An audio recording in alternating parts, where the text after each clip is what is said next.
Okay, let me hang on one second, guys. I have to jump over to the thing.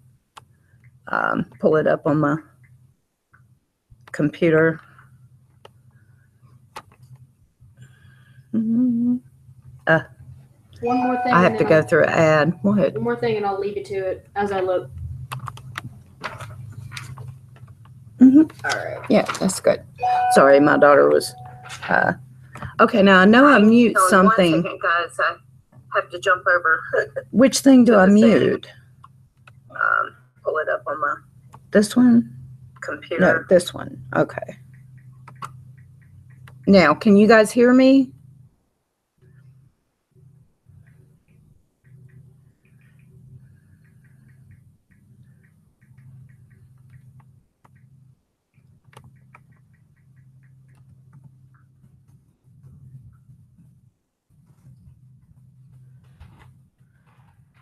Okay, good deal. All right. Now, let me get the link and post it in here. And what we're going to do, I think, is we'll have people come up like one at a time. So who wants to come up first? Hang on, it's not. No, I don't want to translate it to English. Damn it. Okay. There we go. Well, actually, 2 or 3 of y'all can come on up, and then we'll just, whoever wants to come up, y'all go ahead and click the link and join the call and everything, and we'll tell our stories and everything. So, Voodoo, come on up, and hey, country girl, who else was coming up?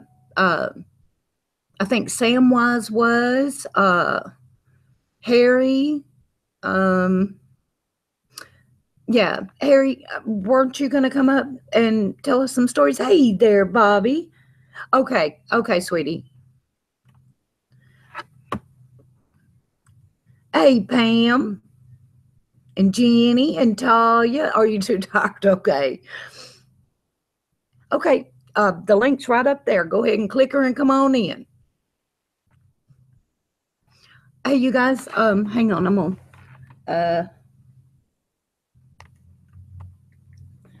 Okay. When Moo the Mad Cow right there, that is my other channel. If you guys don't care, subscribe to it, because I'm going to do product reviews and everything on that one. So if y'all are interested in that. I'm doing okay, Jean. How are you doing? Yeah. Marie, I'm Moo. It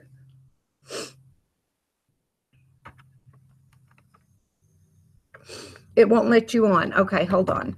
What do I do? Let's see. Is it because I'm sending the link in the wrong place? Okay, I don't know. What the hell's that? I don't want that. It's wanting me to print some shit. I don't want to print this. Hang on.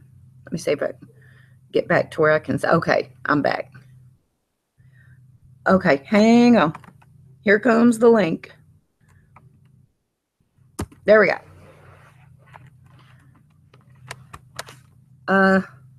Yeah, y'all let me know if that's. I think I did. Is it the YouTube link or is it the Google link that I do? Thank you, Clyde. A private link with this email. Okay. No. Okay. Country girl, do I send it through the? Okay, I'm sending the wrong one then. 1 second, guys.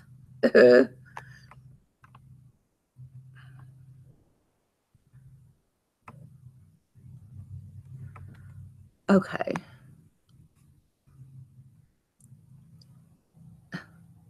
There we go.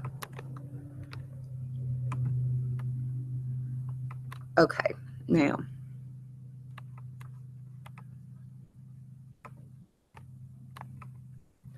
Okay, let's try this again.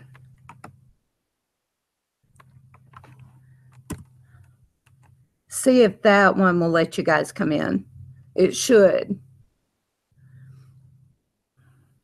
I'm still new to all this, you guys. I'm sorry, but hey, you got to learn it, right? Okay, okay. There we go, girl. All right, I can't see you yet. If I open my Google up, then I can't see the chat. And if I have my YouTube up, then I can't see, well, wait a minute. Yeah, I can't see you. So I don't know which one to do. If I open my Google up, then I can't see the chat. And if I have my YouTube up, then I can't see. Tammy. Okay, I'm on the Google one. I guess I just won't be able to see the chat, you guys. Or hang on, let me see if I can like do What's up, Voodoo? the window a little smaller. Hey, Harry. Tammy. Okay, I'm on the Google one. Okay, this works. I finally figured it out. Yay. Okay. All right, who wants to go first? Go ahead, Voodoo. Okay, this one. Okay, well, I'll go first. It's Friday the 13th, you guys, which actually, we lost a couple of people. Actually is not, there's nothing bad lucky about Friday the 13th. It's actually Saturday the 14th. And the reason why that's considered a bad luck day is because that was the day that the Knights Templar were massacred and everything, and that for some reason or another it turned into being afraid of Friday the 13th over the years. So there's a lot of superstition now, and I just think it's so cool how we have a Friday the 13th and it's this close to Halloween. So I thought it would be the perfect time for us to talk about haunted, buildings around us. Where I live, we have confirmed 11 haunted historic homes. But I'm not going to talk about that one today. I'm going to talk about 599 West Lowndes Drive, which is the house I used to live in more than 20 years ago, closer to 30. But I've made a couple of videos about it on my channel because the things that went on there were so freaky, but it opened my eyes to how there are so many different planes of existence here with us all the time. I would have odd things happen. We had wall heaters, and you had to turn the knob to get them on or off or whatever. Well, in the middle of the night, it would go on full blast and practically suffocate you. And, you can't dream up a turn knob turning, but it happened all the time. I would be gone. I mean, the way my door opened, it would back into that wall heater. And I was in college at the time, and I would be in school. I would come home and the heater was full blast and my door would just be so hot. I saw a lot of shadows moving because I would tell myself, okay, I must be about to get a migraine, zigzag lights and shadows moving. That's kind of a typical sign of a migraine. But when it walks straight up to you in your face, and you feel it, you kind of know that's not a migraine. Okay. And then there was this one night and I ran out of the house screaming, and I moved right after that. But you go down the hall and there was like a little indention on the left, and then on the right was my room. Well, up in that little indention, there was a guest bedroom there, but up in the corner where no light ever hit, there was an electrified ball that was like shooting sparks. And it wasn't so much the sight of it that scared me, it was the overwhelming feelings of dread coming at me from it that really scared me. I got the hell out of there. But there was a lot of freaky things like that went on there. And so that's my best story to tell. So yeah. Who wants to go next? Well, that was crazy. And every bit of it is true. And the odd thing about it too, Harry, that was 599 West Lounge Drive. Okay, doors would open on their own, but see, it had a cracked foundation, so I would chalk it up to that until I saw what I saw. But an odd little note to that: when my daughter and I first moved back to Mississippi, we rented a little red house right around the corner from me here. It was $5.99 gun shoot. And in that house, we would have things come up missing, doors would open, and then you would hear voices. I never heard voices in the first house, but I did in the second one. And wow. I thought it was kind of weird how they both had, the same street number, but. Well, it's funny when your mind plays because you're thinking what's right, what's wrong in life, but when it gets reversed on you, you can think anything. Exactly. They're the ones that trip me I up. think a lot of people don't realize. Can y'all hear me? Yeah. I hear Oh yeah. Okay, I ain't know if I came through or not. Y'all know my signal fucked up. Yeah, we got it, girl. Yeah, a lot of people don't realize that, they want answers and stuff and they go looking for stuff. But when they dabble into some shit that they don't know about, they give those spirits a foothold on this side, right? They open a door. Yeah, that's one thing I will say now. I've never been afraid of a Ouija. I've never had an issue with it. But if you are not strong enough to handle it, you have no business messing with one, because it's not a game. It is a tool for necromancy. And if you can't get rid of whatever you bring in, you're asking for trouble. That's what I was saying on my live stream earlier. Something told me to go on there and tell them that there's a thin line between spirituality and voodoo. Yes. And it's very thin, and people think they're doing certain things, and that's voodoo.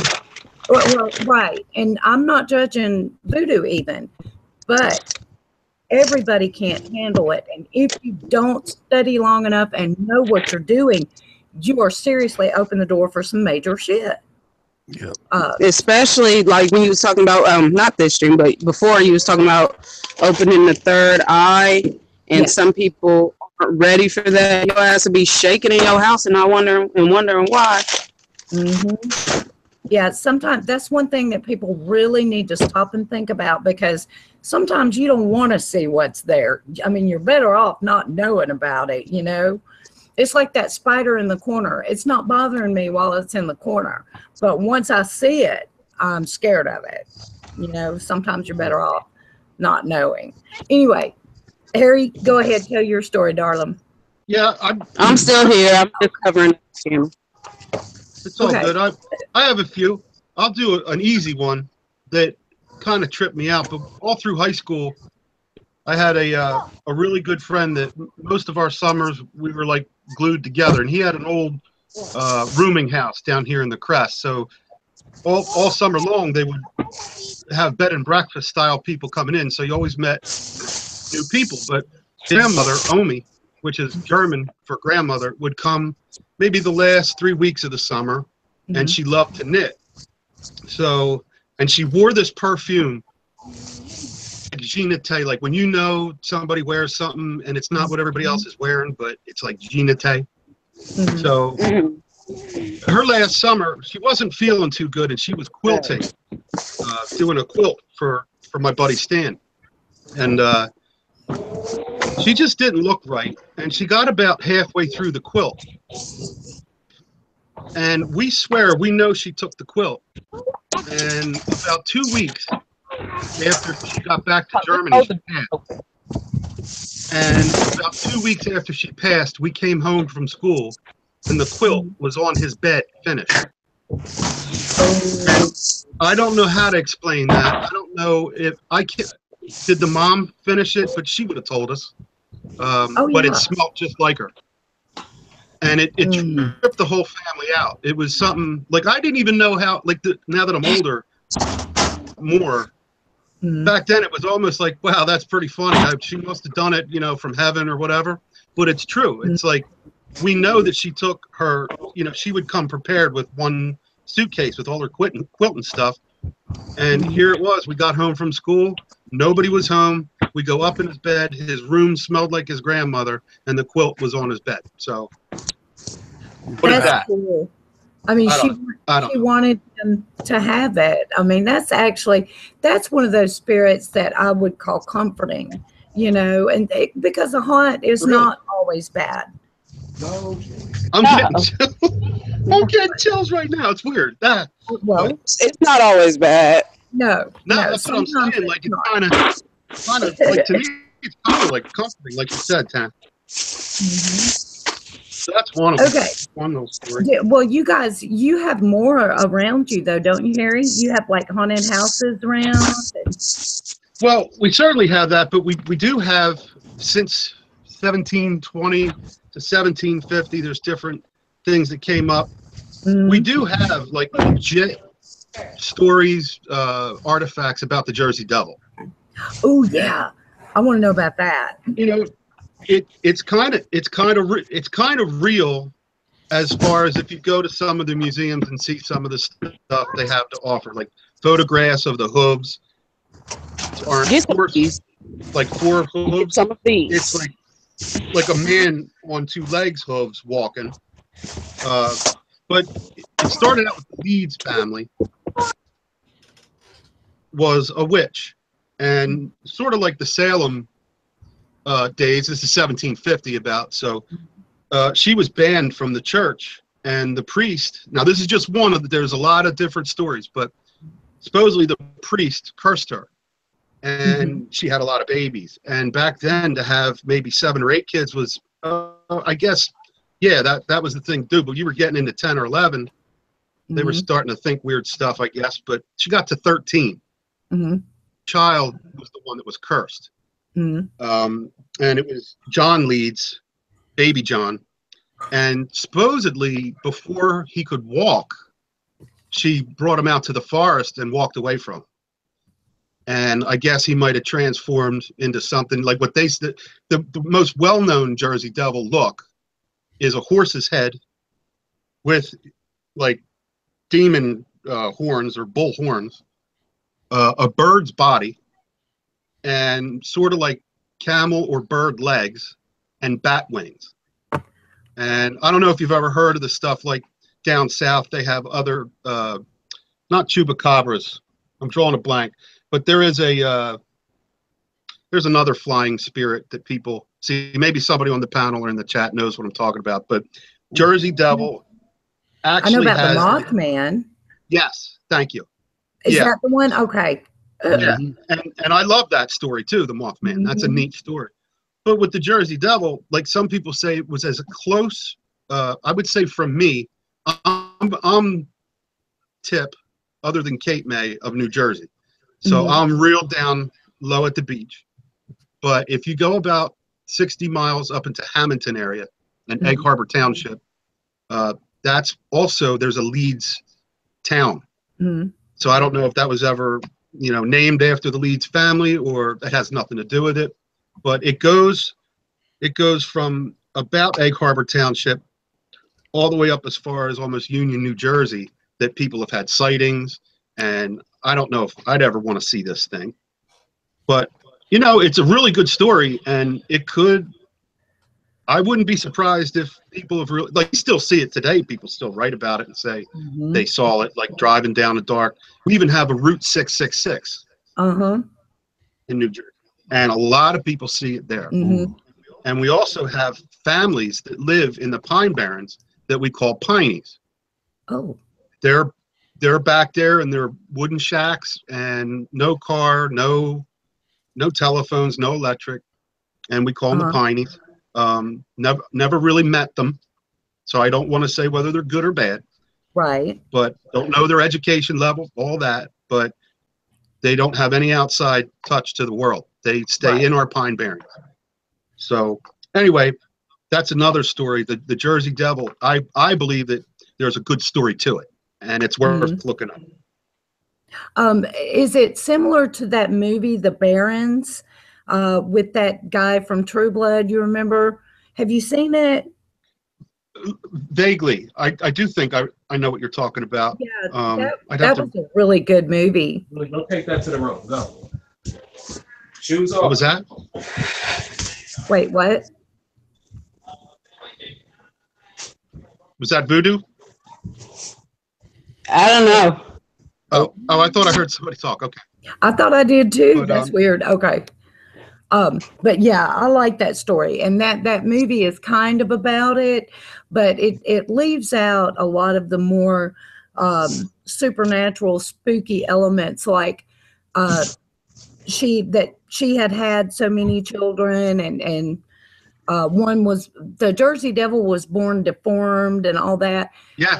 I don't remember that being addressed in the movie, but I remember that as the legend, and it's very spooky. I love it. There's many different tellings of it. Mhm. And yes, it was grossly deformed in some stories. Yeah. Like unwanted immediately, left to fend for itself a day after the birth, and it still survived. Or some people say it may have passed, and then the spirit of the deformed baby took on the shape of the Jersey Devil to stomp out whoever did that. So yeah, there's so many. I did a little research just to make sure, and there's so many. The main thing is, I would believe that through if somebody told me they saw it, I'm not going to necessarily say no, you didn't. Right. That's where I'm at. Yeah, I'm not going to like Bigfoot. It's one of those things. Well, it's kind of like seeing any ghost. It's easy for people to say you didn't see it, but you see what you see. Yeah, right. So until people see it for themselves, it's hard to know for sure. Okay, Justice, I had to mute you because it was bouncing back and forth. I'm gonna unmute you now. That's the only way you can hold like the person up there. Oh, wait a minute. Say something, Justice. Let me make sure I've got you unmuted. No, unmute. Okay, say something, hon. I'm saying something now. I think you pushed the mute button and then I pushed it too. Okay, I got you unmuted now, so that'll work. Okay, Mr. Voodoo, you want to tell us your story, hon? I was in Bosnia and Herzegovina, and they had a lot of mass murders, graves and stuff. Uh-huh. And one of our jobs were to go out with the United Nations Graves Registry and go through those areas. And I had to stay in a building with a squad of men. And of course, a lot of people had been killed there. I didn't see the actual bodies, but you could see the coagulated blood marks on the floor and stuff where they had laid. Mm-hmm. And even though we were armed, I'll show you. I have now. These are not my military ones, but I've got night vision equipment to show you what it looks like on our helmet. Ooh, that's kind of cool. And with the equipment we had, even though we were heavily armed, we had over a basic load of combat load was 210 rounds, and we had bandoliers and rocket launchers and stuff. Mm-hmm. Nothing could prepare us for that night of being, I guess, totally scared out of your mind, because not knowing, who had been there, what's coming there, because it was a lot of bad vibes. Like Miss Hambrick has said, there was a bad feeling in that area. Mm-hmm. And with night vision equipment, you could see things, and we had thermal equipment. Thermal wouldn't show up anything, but with the NVGs, you would think you're seeing something, but you don't know what you're seeing. Right. And you're kind of hesitant to send up a report because you don't want your hires to come down and think you're on drugs or something and seeing things. But your hair, you didn't see it, but you could feel it. I don't know if that makes any sense. It does. It does. Yes, trust me. I know exactly what you mean. Certainly. And we were always we kept our squad radios open. We were like communicating back and forth. What did you hear? What did you see? Because first we thought that maybe the Serbs or the Bosnians were throwing rocks and sticks, mm-hmm. and you could hear banging and people going up and down the old stairs. And the houses were made of like mud and thatch. It was weird. And they had 2 or 3 stories, and it was that was the most unrestful night I've ever had in my military career. I don't know. It sounds good and spooky though, you know. I guess it wouldn't be good while you're in the middle of it, you know, but it's a good story to tell later. Yes. You know, kind of like the haunted house, you know, it was a little too scary to deal with, but it's okay now to tell it. You know what I mean? But to this day, we talked about it. It's like, you know, do you remember hearing people walking up the stairs, but everybody was in their sacks, you know, and we had our security up and everything, but there was still movement going through the house. And it kind of felt like they were doing the spirits were doing their daily work, like they were cooking and cleaning and stuff. You could smell their like goulash and stuff like that they make. It's like a soup. And it was weird. That's cool though. Okay, I'm gonna put the link back out here. I think, or at least I'm gonna try to. It doesn't let me.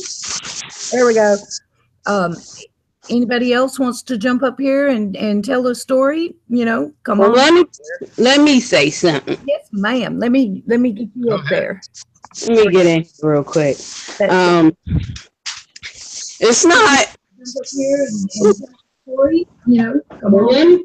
When I look at spirituality and spirits and I don't know, hauntings, if you want to call it, I look at it in a different light. I've always felt the spirits. So when I was younger, I was in like this home. I was in the system anyway. So one of my guardian's husband, my aunt's husband, was diagnosed with TB, and then he had to, he was dying, right? So he was in the hospital, and I was sitting down and I was eating Vienna sausages on the floor, and I was like, Dada's here. Uncle Jimmy, he's here. And I saw the shape of his head in the hallway on the wall. And then she was like, girl, he ain't motherfucking here. You just all that shit. Da-da-da. And I'm like, he's here.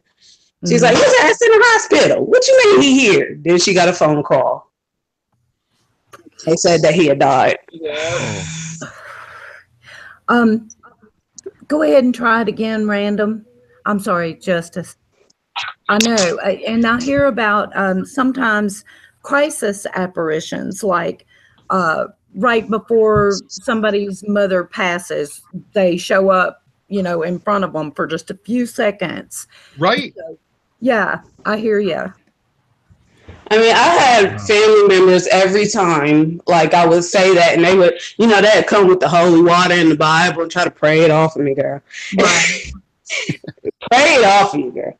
So, but I was like, I remember when my uncle,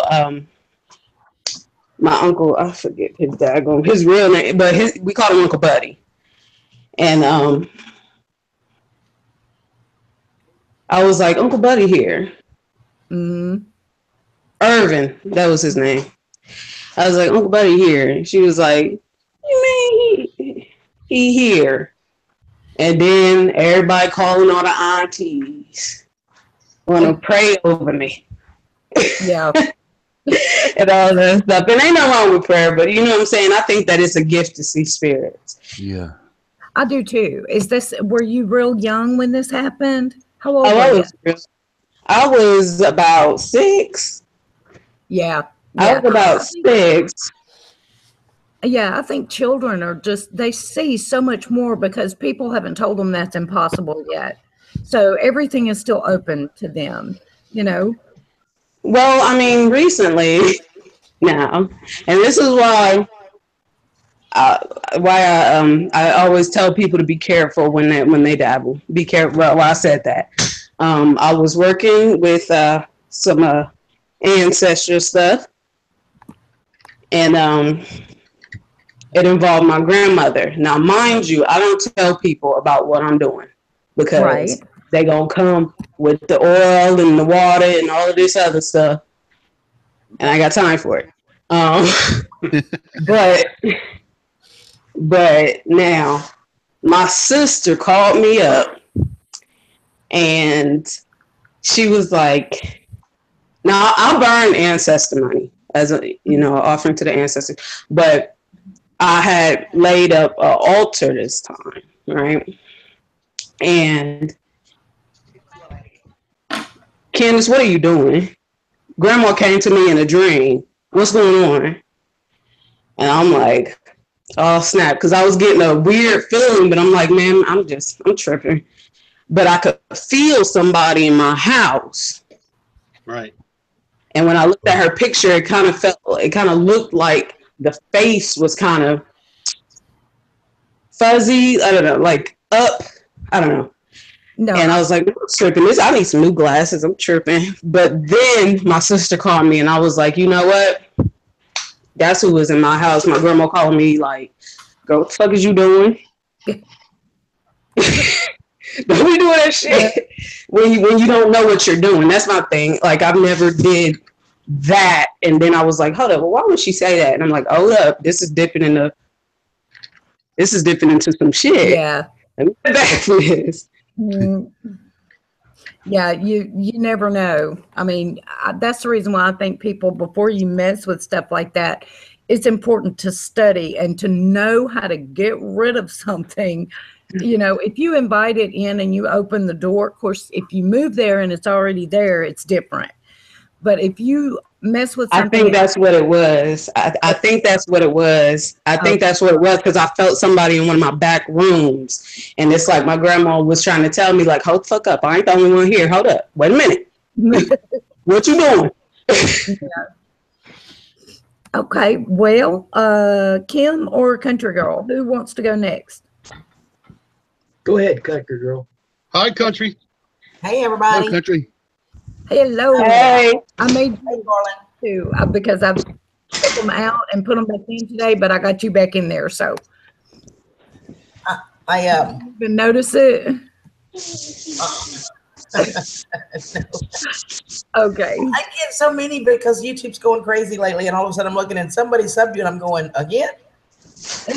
It's unsubbing people all over the place. It's crazy. And unringing bells. So to the people that you really like to watch, if you're noticing you're not getting a notification, all of a sudden go check it. Yeah. Listen, I'm going to break in really fast. I want everybody to say hello to Simply Beautiful on a Budget. Simply, you are in all of our prayers, girl. Thank you for coming in. Hi, Simply. Yeah, I got to get off of here. I got to get my kids together. I got to get up off of here. I just came in to say hey and throw in my 2 cents. Well, thank you for coming in, Justice. Yes. You have a good night, hon. Have a good night. You too. All right. Now let's hear Miss Country Girl's story. Yeah. Well, I told part of this. There's on my channel, there was a VR response to a contest that Chasing Bones Inspectors did. Okay. Which I won. I actually won on the video that's on my channel, so you guys can go watch it. It's an awesome story. But to set that story up, I had to tell a little piece of what I'll share now. When I was really, really young, I was probably 5 or 6. I had my own bedroom. My brothers always had to share because, I was the only girl. But I would wake up at night, and in the rocking chair beside my bed was a little girl. And I will never forget it. I'll never forget the dress, the little pink socks with the lace on them and pink bows. Ooh. I'll never forget it. I could describe her like she was sitting beside me. Oh. Every night I would wake up and she would be in the rocking chair just watching me. She never said anything. I would try to talk to her and she wouldn't say anything. She would just sit there and rock. And every once in a while I would hear a noise over by the door and I would look up and there was a family there, like a mom and dad and another sibling, and the dad would just hold his hand out like it's time to go. And she'd look at me and she'd wave like this and then she left. And then we were getting married to move. That went on for several years. I was probably 10, I think, next time we were getting ready to move. And I had told her, I said, well, I have to go now. Thanks for watching over me. And she walked up and she put her hand on my cheek and she just smiled. Oh. And then she went and sat back down in the chair like, okay, I'll be here, And it wasn't until several years later as an adult that I was researching different things. And I always wondered about that little girl and who she was and what was going on. So I researched that address and it turned out there was a little girl who died in that room from scarlet fever years and years and years before. And they had a picture of her, and it was the exact same little girl that I had seen all those years. So I researched identical dress, the shoe, the blonde curls, identical. And I often think that, you know, I think she was watching over me to keep me safe. That's what she exact same little girl that I didn't see all those years. It was just incredible feeling, you know. You need to mute your YouTube, sweetheart. Who is it? Me? My YouTube is muted.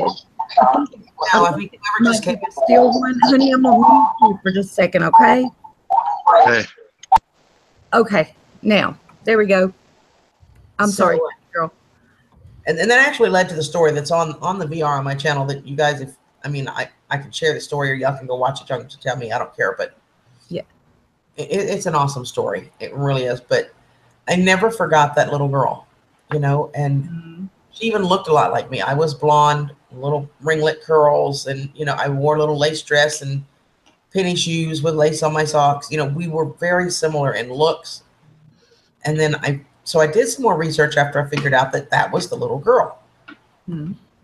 So I did some more research on it, and doing genealogies and stuff. It turns out that that little girl was my great aunt's niece on her marriage. So she was actually, in a distant way, very distant, but one of my ancestors. But we looked almost identical. That is so neat. Yeah, it was cool. I love that story. I see one you won. The other one's even better. You have to go watch it. It's really cool. It's on my channel. I think it's titled VR Response to Chasing Bones Inspectors. Okay, you guys make sure if you're not subbed to Country Girl that you sub her so that you can go and watch that video. It's a VR response to Bones Inspectors, and it tells the story in detail. So y'all don't want to miss out on that.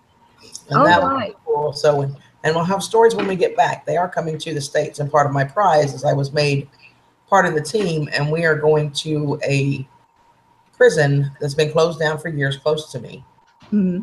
And he's going to do another one. And right before we go, everybody on YouTube that is subbed to him that watches that about 15, 20 minutes before it starts, gets to choose whether I get left in a morgue or in the death chamber. At night. You don't get to pick, right?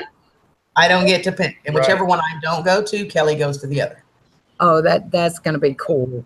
Okay, yeah, you guys don't want to miss that. So if you're not subbed to Country Girl, hit her up real quick. Country Girl, will you type something in there so they can find you? And all you got to do is click on the right side, those three buttons, go to channel and subscribe. Because you don't want to miss that. So if you're not subbed to Country Girl, hit her up real quick. Country Girl, will you type something in there so they can... Mr. Mock. Okay. I need buddy. Okay. Hang on. Mr. Mock, I'm going to have to mute you for just a second, darling. What's up, Kim?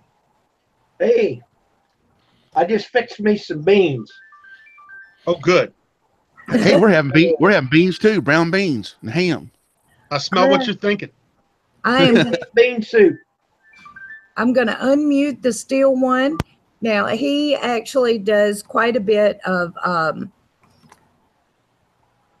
ghost hunting. So he's going to give us a story and some ghost hunting tips. Are you ready, Steel? Awesome. All right. We can hear you, so go ahead. Oh, no, we can't hear you. Hang on. I thought I had you unmuted, but I don't guess I did. Actually, I don't think you can unmute him. I think he has to. Oh, really? Okay. Unmute yourself. There you go. Okay. Can you hear me? Yes. Okay. I thought I had you unmuted, but I don't guess I did. Actually, I don't think you can unmute him. I think he has to. Anyway. Oh, really? So Okay. Unmute yourself. I don't have anything recent. Okay. Can you hear me? Yes. Okay. Yep. Anyway, so this would probably take back when I was a little kid. Anyway. Do y'all hear that in the background? He needs to mute his YouTube. Okay, go to your YouTube still and mute it so that it won't lag behind. You're getting double feedback is what's happening. Okay. Okay, now say something. Oh, he muted himself. Oh, YouTube stream, the live stream. Hi, Harry M, Voodoo, CG, Tammy, everybody. Hey, He'll get us. It sounds like he's got the other one rolling too. What's up, Sparky? Okay, we need to get Hey, guys. fixed up here. Unmute yourself, Steel. CG, Tammy. Yeah, so your YouTube's still going. Okay. You should have two screens. One is your YouTube screen and one is your Google screen. Mute the YouTube screen. Unmute yourself. Tammy, do you mind if I share my screen? I can show him real quick. Okay, go ahead. Let me, I'm gonna click on Country Girl. She's gonna show you. Okay. Sorry, this is the first time I've ever done this. I'll show you. Okay. Okay. Can you see my screen? Mute YouTube You screen. me, so you're gonna have to tell me if you can see what you see on my screen. If you can see what I'm doing, right? I'm gonna click on Country Girl. Tabs up here at the top. Can you see that? Sorry, this is the first time I've ever done it. It's okay. There's two tabs up here. One is the Hangouts that you see. It's all. The other one, if you Okay. click on it, that's the YouTube stream. Put your mouse over it, and there's a volume button right there. Click on that volume button and mute it. Tabs up here at the top. First time I've ever done it. There's two tabs up here. One is the Hangouts that you see. It's all right there. The other one, if you click on it, that's the YouTube stream. Put your mouse over it, and there's a volume button right there. Click on that volume button and mute it. Tabs up here. There you go. There you go. Now click back. Yay! And then if you want to see both the chat and the YouTube Hangout, if you want to see them both, let me restore mine so I can show y'all how to do it. Once your chat's restored, you go over here, these three little buttons right here. It says pop out chat. Y'all see that? Uh-huh. It pops your chat out. You just drop it, drag it down here, okay? Then go back up here to the Hangouts. All the way in the right, not the X, but the little boxes beside it. Click on those and it makes your screen small. Now you can see the Hangouts and your chat side by side. See that? Cool. Right. All right. All right. Right. You can actually close the YouTube screen, not the chat that you generated with the pop out, but you can actually close that other YouTube screen and want. If you need to, if you have a low bandwidth, and you need to save bandwidth. I don't do it because I've got a real high speed system, but yeah, if you've got a low bandwidth, you can totally close YouTube, just not your chat. Exactly. Because you popped out the chat already. So another entity is But on if the it's not screen. bothering, you can do like I do. You can just leave it right there. It ain't gonna hurt nothing. See, this stream is great. We're not only telling ghost stories, we're learning how to do stuff too. So Yeah. That was Exactly. 1-800-CG helps. exactly. Okay. Send us your address. If everybody's not subscribed to the Steel one yet, you're not going to want to miss his channel. He has got ghost hunting stuff and just all kinds of cool stuff. You'll like him. Harry, can you pop him into the chat so people can sub him real quick, hon? Who do you want? And Yes. would you mind to put his link over there for me? And Steel one, what you got for us tonight? All right. Well, I don't have anything recent from any of my adventures on YouTube, but I mean, other than if you guys don't know George Contreras, BAM TV, he got pushed the other night when we were on Riverdale Road. It's a real haunted road in Colorado. But for me, when I was a kid, and granted, when you're kids, you know, sometimes you have a big imagination, but I have someone to collaborate with this. So I'd woken up in the middle of the night hearing something on the edge of my bed, and I looked over, and there was like this lumberjack dude that stood up, like, and it's the typical lumberjack guy that you could imagine in your head, like you know, he's got a big beard and the suspenders and the plaid shirt and the beanie hat. And he actually lifted me off of my bed and then threw me back on my bed, although I didn't bounce, which was weird. And so the next day I had told my dad about it, and of course he just thought it was just, you know, a little kid in his imagination and he was dreaming or whatnot. So he just dropped it at that. And then that very same night, my mother got woken up with something tickling the bottom of her foot. and she looked down and she saw the exact same lumberjack. Mm-hmm. And then all of a sudden he disappeared, and then she couldn't move. She was like pinned down. And my dad, and she started to struggle. And my dad woke up and put his arm around her, and all of a sudden she could move. Wow. That's my story. Anyway. Well, that's scary. It's so rare that one actually touches you, and for one to be violent. Right. You know, I mean, it happens, but a friend of mine used to tell me stories about when she was little and her brother would constantly get scratched in that house. And I mean, it's rare, but man, that's scary. And it does happen. And people need to know, you know, these spirits can do this. If it can touch your things and make your things disappear, and they can, then it can obviously touch you. So I think that's an important point. I lost somebody on the panel. Mark. Who was it that was up here? Mark one. Who? Mark one. Come back up, Mark. Here, I'll put the thing back in. I'll put whoever's got another story, y'all come right on up. I have a real quick thing I'll tell you guys. When you were talking about spirits in your house, one thing that to keep in mind is that you are in charge of the physical realm. They are an ethereal being, okay? Yes. You're in charge of the physical realm. So if they're really getting on your nerves, you can tell them to leave. Mm-hmm. If you tell them they have to leave, they have to leave. They don't have an option here. Exactly. They don't control this realm. Yep. Now, the trick to that is you have to, number one, mean it. Mm-hmm. You can't be timid or shy, you know.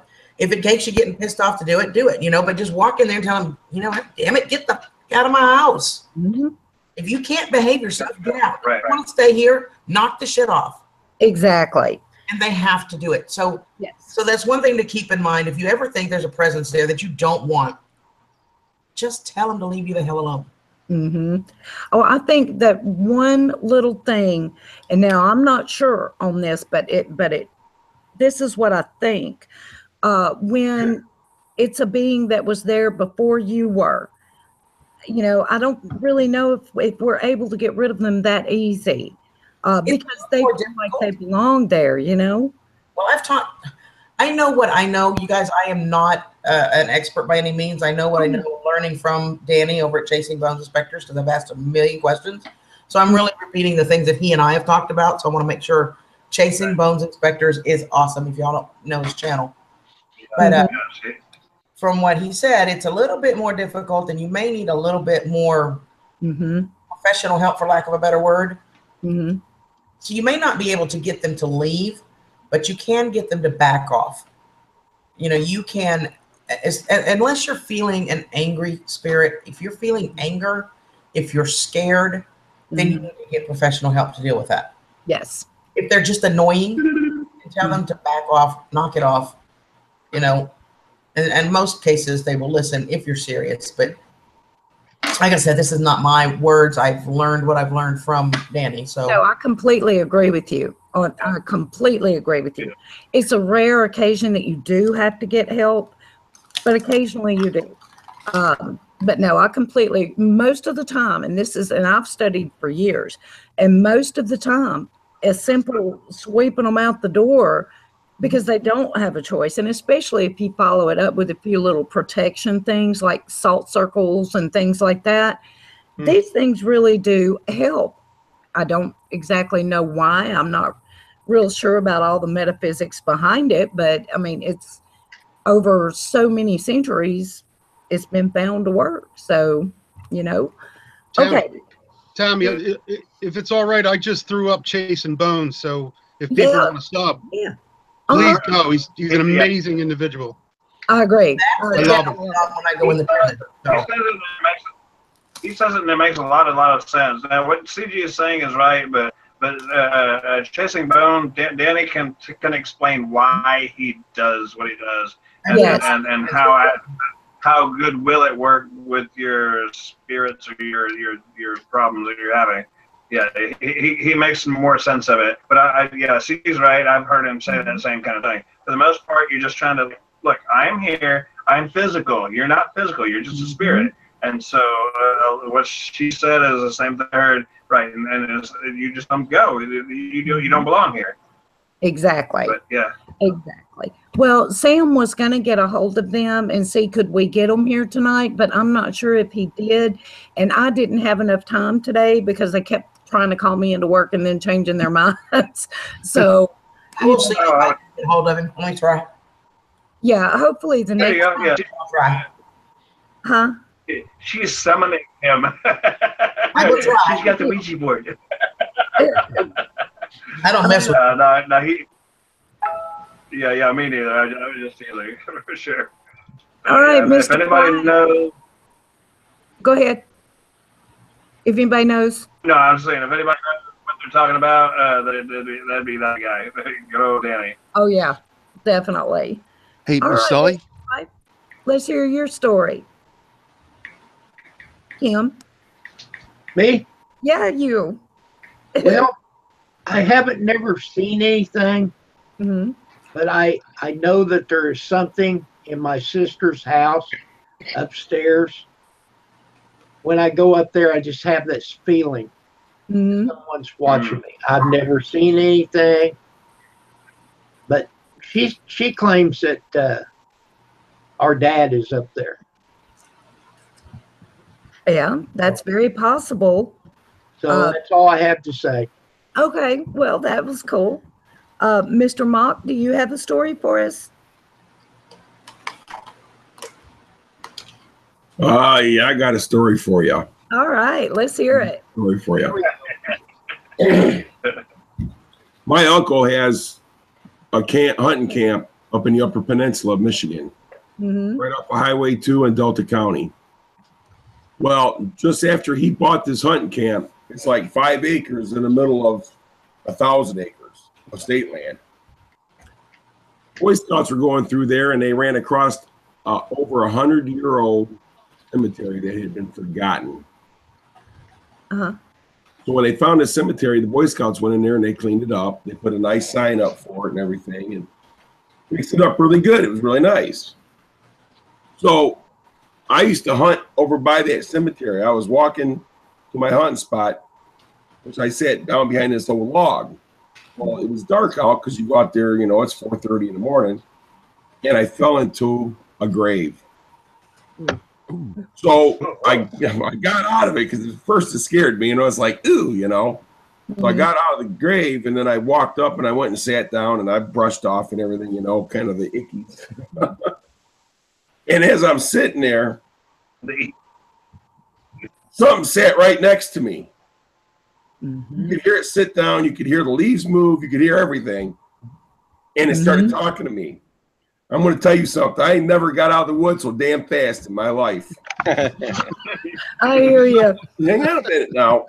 When I left that area, I went back to camp. And now this is just a little shed, you know what I mean? And I was in there. My uncle's making fun of me, and he's laughing at me. You know, he goes, "Hey, it wasn't nothing there, just your imagination because you fell in that grave." So I'm thinking, okay, cool. So that night, we heard the door slam, like somebody was coming in. And there was a guy standing there, and my uncle seen him. And all I see is my uncle says, "What in the are you doing here?" And the guy just disappeared. He just disappeared. Creepy. I'm going to tell you the truth. He has sold that camp. That camp's gone. He sold it. Yeah. And that's the truth. I'm telling you, man. I found that grave and woke something up. It was great. I'm telling you, I ain't never left a hunting spot so fast in my life. I hear you. I would. Yeah, I would too. No problem. Well, that's I'll ask questions. Go ahead. Okay, that's one thing. In the cemetery video that I posted, that's one of the things that goes on there, is a ghost walking around from, you know, a Confederate soldier just walking around out there. Every now and then he's seen, and then you hear about, like, up in Gettysburg. Oh, yeah. See this stuff all the time, and they just dissolve right in front of their eyes, you know. And that leaves you're like, I couldn't have just seen that, but you did, you know. It's You know what? Just to tag on that, Tammy, I've watched a lot of stuff on YouTube, and I know you got to believe what you want, believe what you see, or don't believe. But some of the best footage I've ever seen that didn't look CG was, or CGI, not UCG. That's cool. Yeah, Freudian slip there, right? Yeah. No, but some of the best stuff I ever saw were like when people are out in the woods and you see people walking in the trees, not in front of the trees, but like these ghostly people. Now, I also think that some of these things are on a tape where some people might have been caught in a 23-minute or 23-second loop that they just keep, unfortunately, living over and over again. That's why you always see maybe a picture move because somebody was adjusting a picture and then unfortunately had a heart attack later in the bathroom. So then all of a sudden they're in a loop, and why is that picture always crooked? Right. You know what I mean? But like they said, you can't change that because that's their world and our world is here. So to what CG was saying about what Danny has said too, I believe that. It's and also, you know, Sparky said it's their world and it's our world. And we got that power. that actually brings up a point, Harry. People that study the metaphysical, okay, one big occult philosophy is about how all time and all space exist right here and right now. So when you see something like a spirit and it's walking through trees, or you see a spirit only from the bottom up, when at the time that they were walking, that tree wasn't there. So it was, you know, of course they walk right through it. It's there just you go. every now and then time burps. That's the only way I know how to put it. And it overlaps each other in the strangest places. And it's usually some kind of an emotion that like locks it there, I guess. I don't know. Does that make sense? Yeah, yeah.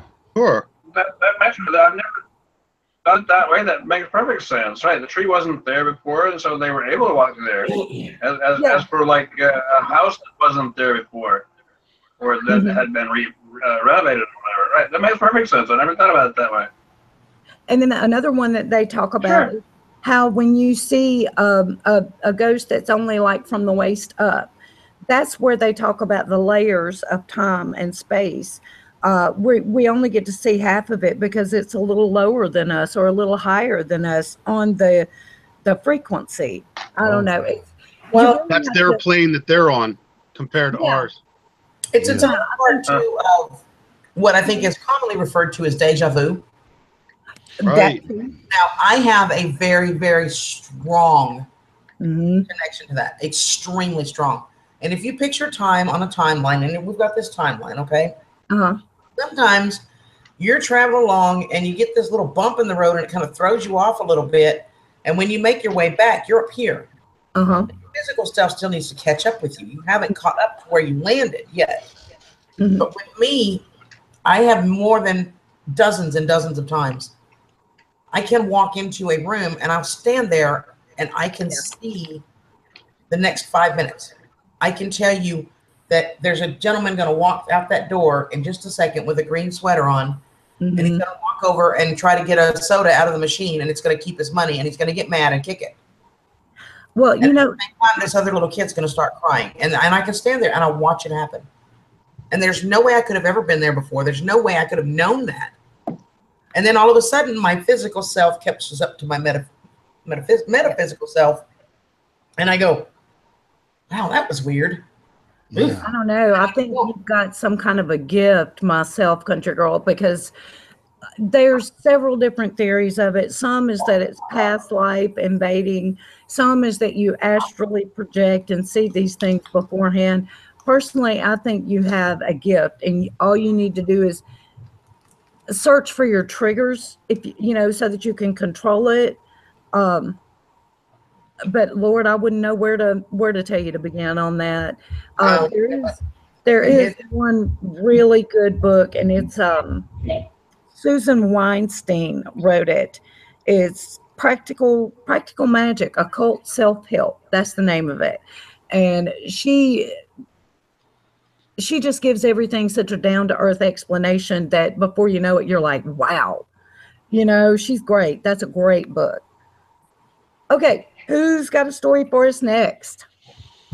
Hey, Tammy, I'm going to drop off the panel, give someone else a chance to come up here, and I'm going to get me some brown beans. All right, Voodoo. Thank you for coming up, darling. Well, thank you for having me, y'all, and I appreciate everybody. I'm learning a lot here tonight. It's fun, isn't it? Yes, it was nice hanging, Vu. I'm going to throw this link back up here. Whoever wants to come in next, come on up and tell us your story. Talia, won't you come? Random. Y'all come on up here and tell us your stories. I'm going to go ahead and jump off. Okay, Steele. Thank you. You're welcome. Thank you for inviting me. Okay. That was good to have somebody from the genre. Oh yeah. Oh yeah. Nice to meet you, Steel One. Nice I to subbed meet you back, buddy. I subbed you back. Thank you. Thank you so much. I'm looking forward to seeing your stuff. Okay. What's that? I said, put something in the comments for him, to where I can find him. I did. I put it up. I'll put it up again if you want. Yep. Yes. That was the last one I put up. All right. Okay. Rob or Randy. I'm learning. I'm not there. I can't do it like CG can do it, but I'm learning. Well, you're pretty good at it, It's Aaron. my first time. You are, right? The only way you learn is by watching other people in practice. Hi, Clyde Hubbard, darling. How are you, sweetheart? All right. Rob, Random, Talia, Owen, y'all jump on up here. I'll put the link in again for you. Anybody that has, it's an open panel, so anybody that has a good spooky story, either a haunted house around you or something that you have experienced, jump on up here. Let's talk about it. I do have one question. Sure. Especially for the panel or even the chat, but I noticed that I can do pretty much in my 3 little dots. But Tammy, when you put up a Hangouts, answer me this. Should we wipe that within like 5 to 10 seconds? But I can't take it out for you, even though I'm ready. What now? Tammy can only do it because she's the one that posted it. Okay. Once you leave I never leave the Hangouts longer than about 30 to 45 seconds, and then I pull it down because anybody wants to come up, that's plenty of time to grab that link. Mm-hmm. Because if you leave it open, then a troll could come through, or somebody that you just didn't necessarily want on your panel. Oh, okay. Not necessarily troll, maybe someone you just don't really click with. I don't mind if you're here listening, but I don't necessarily want you up here. Some people have, poor manners when they're on a live stream, and you don't want them up. Right. Well, I got yelled at for that. So that was when he was first starting. I remember that. I was bad. He learned quick, though. Tammy, typically, obviously it's your channel, but typically in mine, if I use that Hangouts thing, I leave it about 30 seconds and then I pull it down. Okay. I can always put it back if it's needed. Okay. Okay. Well, that's so Tammy, if you want, country girl, because you can do all that crap. I don't know how. Tammy, if you want, I can put it up for you and then manage taking it back down, so you don't even have to worry about it. Yeah, that'd be great. You could just say, hit it, Harry, and I'll throw it up for you. But the one that's up there now, you're the only one that can take down because you put it up. You just go hover over it like you were going to go to their channel, click the 3 dots, and there'll be one that says remove. Okay. Well, if he puts it up, though, he can take it down, right? Yes. From then on, yes. So you'll have to do the one that's in there now. I'll let you have at it, Mr. Henry. Okay, who's coming up next? Is Talia still here? I'd love to get you up here, Talia. Rob, you have a lot of stuff hanging out around you. Would you like to come up? And don't we have somebody from Pennsylvania in here? I would love to hear some of the Pennsylvania stories. Near Detroit. Pennsylvania is way known for good stories. Oh, yeah. Well, while we wait for someone to jump up here that hasn't told the story yet, I can go ahead and tell a story about one of the houses that's going to be in my little feature that I'm trying to work on, which I'm hoping to have up here soon, but it's called Highland House. And what happened with that house is it was built. There was a housekeeper there that fell in love with the owner. Well, the owner rebuffed her. and she burnt the house down in retaliation, killing, several in the family. Well, they rebuilt the house, but she's still there. And they actually have pictures of this woman that is so plain. I'm going to put that in the feature film, but she apparently just shows up out of the blue, and surprises people all the time. And it's a beautiful old antebellum house. Originally it was back before the Civil War, but when it was rebuilt, it was after. But that's one of the confirmed haunted historic houses in my area. So who else would like to come up and tell us a spooky story? Susan, do you have any, darling? Well, I can tell y'all another one while we wait if you want. Yeah, let's do that. Go ahead, Miss Country Girl. There is a camping ground. It's got to close down now. It's no longer in operation. But when I was a young girl, it had a reputation of having, for lack of a better term, a swamp monster. Mm-hmm. Everybody called him Swampy. It was his name, but like a swamp monster. But we would go down to the lake. And if you sat really still and really quiet, you could hear what sounded like squishing footprints, like they were walking through mud, squishy, And we would turn around and look, and there'd be nobody there, and you never saw them. But then one night it was kind of late, and I couldn't sleep, and I got up with one of my girlfriends. We were going to go just sit on the dock. So we go down there, and we hear the footsteps, and I looked around, and there were actually footprints in the mud that had sunk in the mud. And they had to be fresh because the water would fill them back up really quick. It's right at the edge of the water. So they had to be kind of fresh. Yeah. And I told my friend, I said, that's Swampy. She said, no, it's not. I said, I'm telling you that's Swampy. She said, okay, fine. Swampy, if that's you, splash the water. And I kid you not 2 seconds later, a rock flew into the water.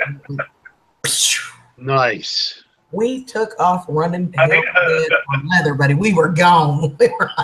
We were probably at 12, 13. Right. Oh my God. We ran so fast. We ran back screaming bloody murder. Them pennies wasn't pink no more. What's that, Kim? Them pennies wasn't pink no more. They sure wasn't. Okay, guys. I'm going to mute myself. My boyfriend is singing karaoke, so I'm going to mute myself so that y'all don't have to listen to it. That boy would like to come up if you'll post the link, please. Okay. Hit it. I'm going to let Country Girl take over the talking so that I can mute myself, okay? It's up. Hit it, Harry. Bam! See? That's what moderator. While we wait for Fat Boy to get up here, does anybody out there have any questions or an experience that you're not sure about?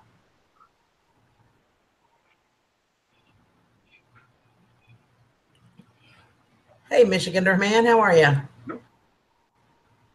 I do believe, I haven't seen much, but I do believe there is ghosts and spirits. I do believe that. Mm-hmm. I do. I do believe.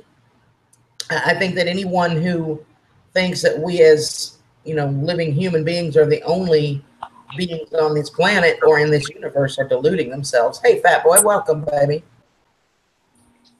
All right. Y'all get Fat Boy's face and all this time. Look at you looking all handsome. The question What's is, up, Fat Boy? My ghost, it's weird. It never leaves. I could go anywhere, any house, anywhere to spend a night, and I could lay my wallet anywhere in the house, and it always ends up in the bathroom. Wow. Always. Well, it seems if you're not feeling no, but I feel like I'm watched. Which is a creepy feeling, for sure. Yeah. Yeah. But you have the power because in the physical realm, you have all of the power in this. He is an ethereal being. If there's someone it sounds like a jokester spirit. and they know it annoys you, so they keep doing it. You know, kind of like your kid that keeps going, stop touching me, stop touching me, stop touching me, and it knows it annoys you, so they keep doing it. Same principle. And you have the power when you leave the place where you're at now, as you go out the door, stop, turn around, and tell him, no, you are not coming with me. I don't want you here. Stay. Close the door and walk away. He can't follow you if you tell him no. He can't stay if you tell him to leave. Right. And that's, you know, unless there is some reason that he's attached to you emotionally or, you know, relationship, like a connection from family, then if a random guy is jacking with you because he thinks it's funny, he can't follow you. You can tell him to stay. Okay. Good thing, bad thing. At least it's not stealing your wallet and it's gone. You at least know where to find it. Yeah. Right? It could be worse. Like you're stealing your whole wallet and you just don't find it. That is kind of creepy, though. It's weird. I mean, it no matter where I go, or whose house I mean, I'll buy a ticket and come to your house, Drucker, spend one night, and I can prove it. No matter where I go, who I'm with, every night my wallet ends up in the bathroom every morning. That's weird. Well, try that one. Try when you leave there, try telling him he's not welcome to come with you. You have to stay here. I don't want you. Right? I don't want you to come with me. And I mean, as if you were literally speaking to a person, telling him, look, I'm sick of you. I don't want you with me. Stay. Shut the door and leave. Try that and see if it doesn't help. Like you're aggravating little brother or something. You can't go with me. You stay here. Yeah, and you have to believe that he's going to stay. And that's one of the things that you need to keep in mind, y'all. When you're dealing with spirits, you have to be committed to what you're thinking and what you're saying. If you go and you tell him you have to stay here, and then you get to the next place and you go, and are you here? Well, you just invited him right back in. So you have to know that when you tell him he's gone, and you have to believe it. So you walk into the next place, thank God he's gone. I can actually put my wallet and leave it somewhere. You have to believe it. You have okay. Guys, I just need to jump in here really fast and then I'm going to mute myself again. On Halloween, Jenny the baker lives in Salem, Massachusetts, and she is going to go live from downtown so that we can all see what it's like in the witch capital on Halloween. Jenny, go ahead and say something so that everybody can find you and sub you. Awesome. I just wanted to let you guys know about that because that's going to be cool. Okay. Okay, Tammy, am I doing okay? Doing perfect. Okay. I just want to make sure I'm following the what you're doing. Great. Yes, ma'am. I'm going back mute. Okay. But yeah, I mean, it's and our equipment's in the room. Just keep that in mind. You need to be convinced that what you're saying is the truth. You need to know in your heart of hearts that you have the power to stop it. Because if you don't believe it, neither will the spirit. Yeah. Okay. So what's up? Hey, Harry. What's up? Yo, man. It's all good, brother. Come up and share a story, or you got questions? Thanks, Owen, honey.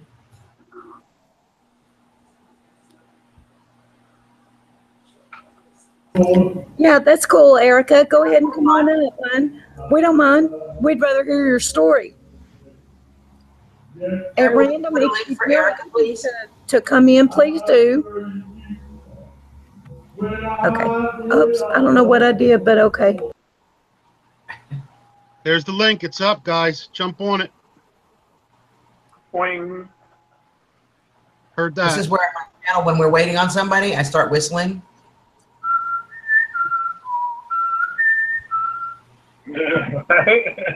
Did Jenny the Baker put something up? I don't see it. It's Jenny the Baker. If she didn't put anything up, then you can find her on my page. She may have already. I got her with me too. I'll find her. I just didn't know if she put it up. Okay. Transmetafunctionalism as it relates to spirit coats that have the ability to exactly what There's my son. you do, David. Hi, sweetheart. Okay. Can mommy talk? Mommy talk? Okay. Let mommy talk. Let mommy talk, okay? Okay? I have two stories actually. Well, more than two, but I can tell you. Okay.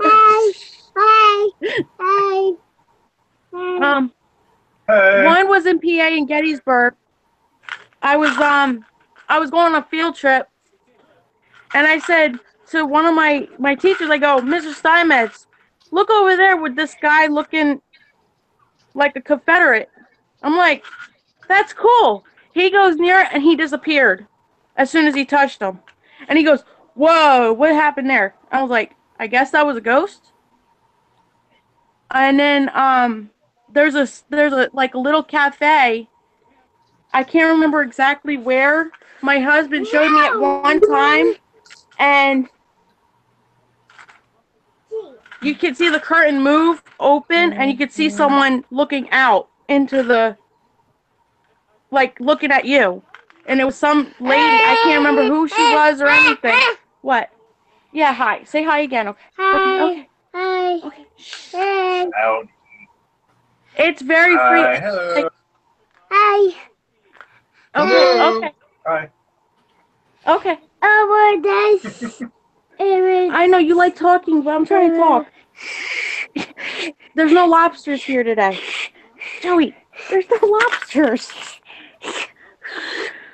Okay. Okay. Okay. Okay. Okay. I guess I could tell another one if you guys are okay with it. Sure, go ahead. Another one, I never met my great grandmother or whatsoever, and she came to visit me. And my mom showed me a picture of her, and I said that's who I saw in my room.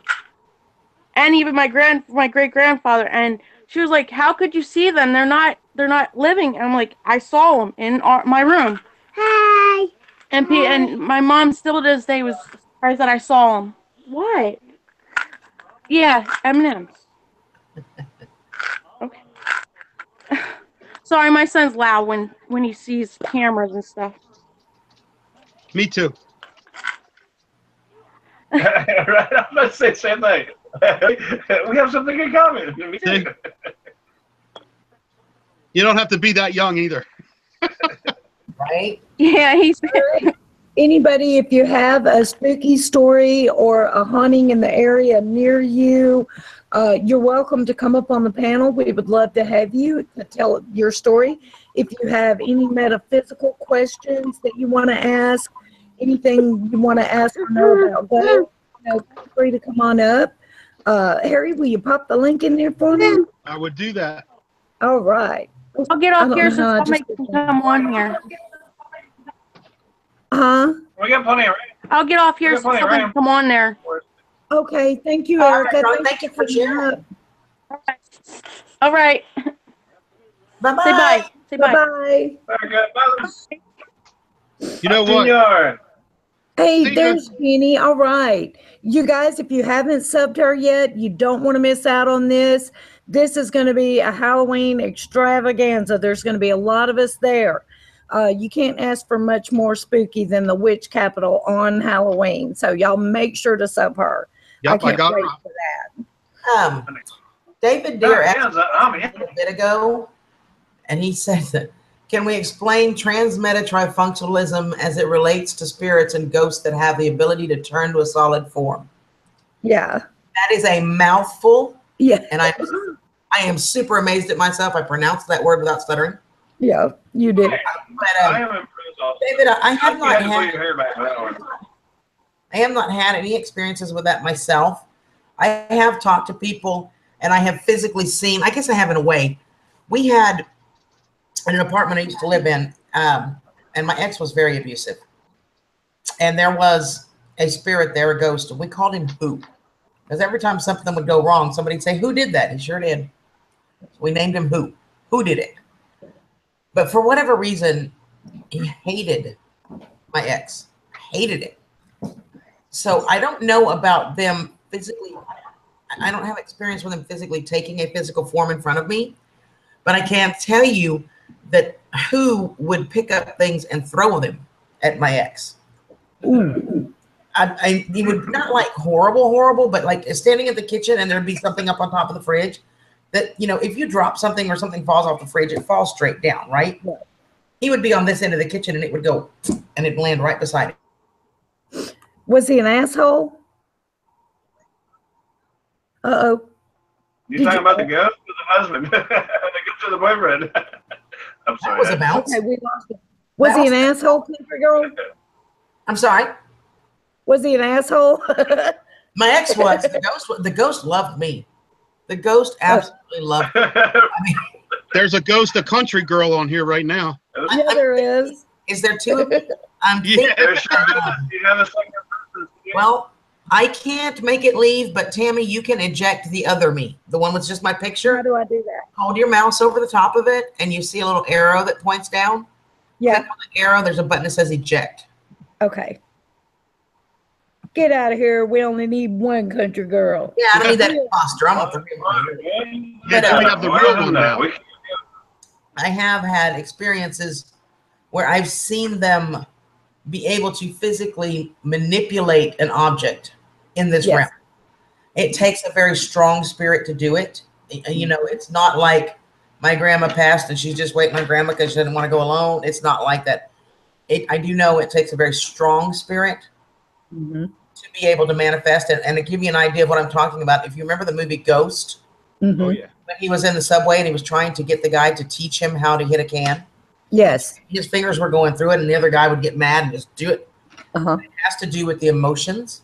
Yeah. So in my case, with the guy that did not like my ex, who was abusive and cruel and ugly, when he started yelling and running his mouth, that's when the stuff would happen, the emotion of it. So I'm thinking that my spirit was either abused or somebody he knew was abused.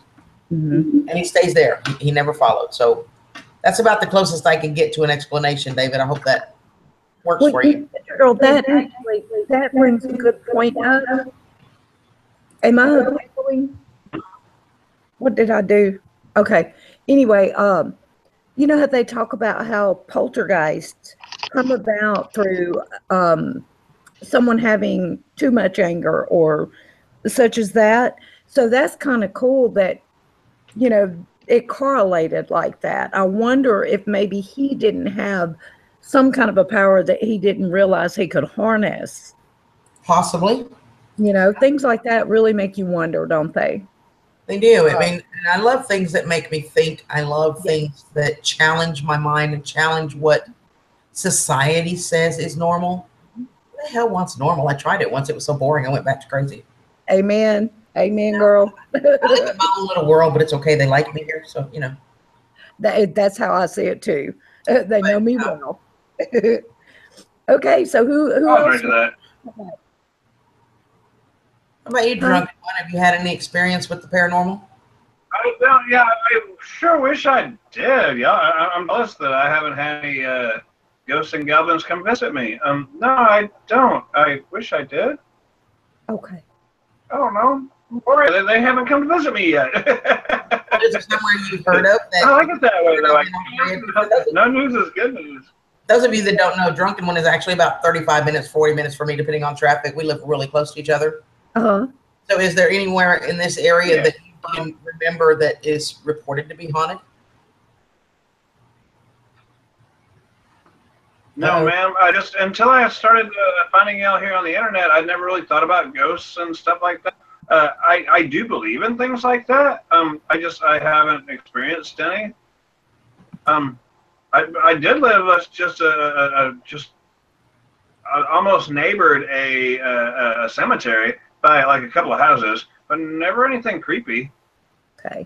We'd go in there as kids, during Halloween. You know, we'd go in there. Creepy though. Maybe you could come down to the suite and hang out with Andy, and then when they lock me inside the prison. Oh yeah. That would be fun. That would be fun. Yeah, I do believe in spirits. I do believe in things like that. I've never seen that firsthand. Right. Okay, hit it, Harry. Yeah, I Who else wants to come up and tell us some good spooky stories, or ask metaphysical type questions, or just anything like that? Harry's going to pop the link in, and if you want to come up, y'all come right on up. It's an open panel. It doesn't matter how small the story is, we want to hear it. Here it comes. There she blows. There she blows. Carolina, man, if you've had all those experiences, you ought to come up here and share some of them with us. Yeah. He says he's had several experiences with the paranormal, and that's no joke, but he's always been related to Up his here, Carolina. Sure. Yeah, that's somebody we want to talk to. Yeah, Right. let's talk Just about click the the link. ghost of your football team there, dude. Let's talk about the ghost of his football team, right? There's a link right above you, Carolina, man. There's a link right above you. Click on that link. It should come on up. That'd be awesome. Get on chat. Yeah.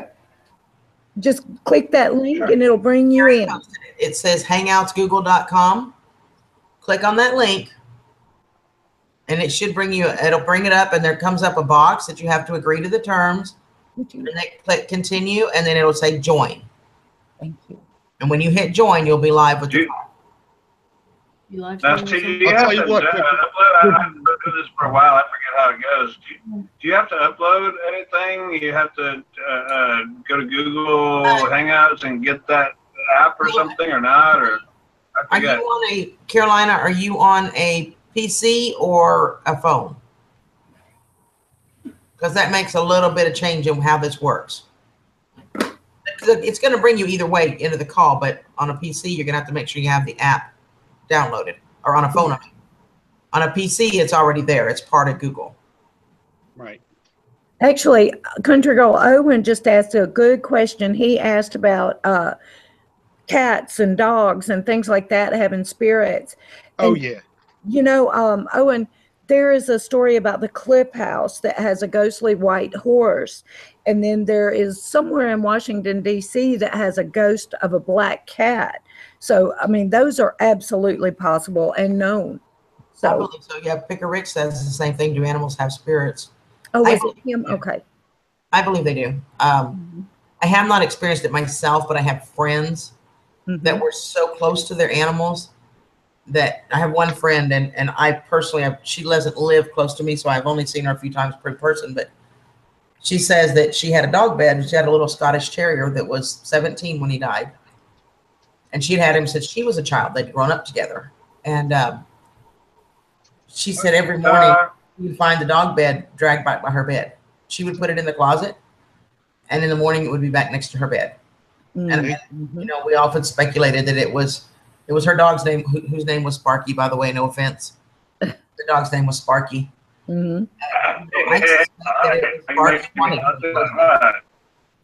That's my suspicion, is that it was the spirit of her Sparky wanting to be close to her. I think so, yeah. Okay, Carolina, he has a comment. Does it work? It looks like it worked. Sparky wanting to be close to her. Okay, well, you need to mute. Now, Miss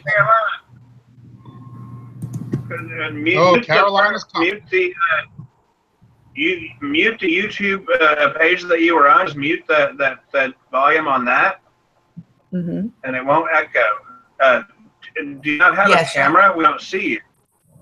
Your sound will come through the Hangouts call. Just mute the YouTube. There you go. I think you got it. Say something. Over there, I think, or over here. Can you hear me now? There you go. There you go. We can hear you. Yeah, how you guys doing? Great. Do you have a camera also? No, I don't. I just had this laptop, microphone. That's it. Okay. Well, we can hear you. We can hear you. We use a blank page. Oh, that's okay. No problem. So tell us your story. Oh, man. No, you guys go ahead. I just came in, so I'll listen a little bit, and then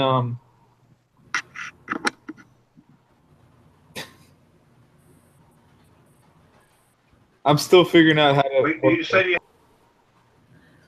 No, I've dealt with sleep paralysis, and I've. Go ahead. I'm sorry. Oh, that's good though. That's a good subject. Yeah. Yeah, sleep paralysis. Wow, it's really deep to get into.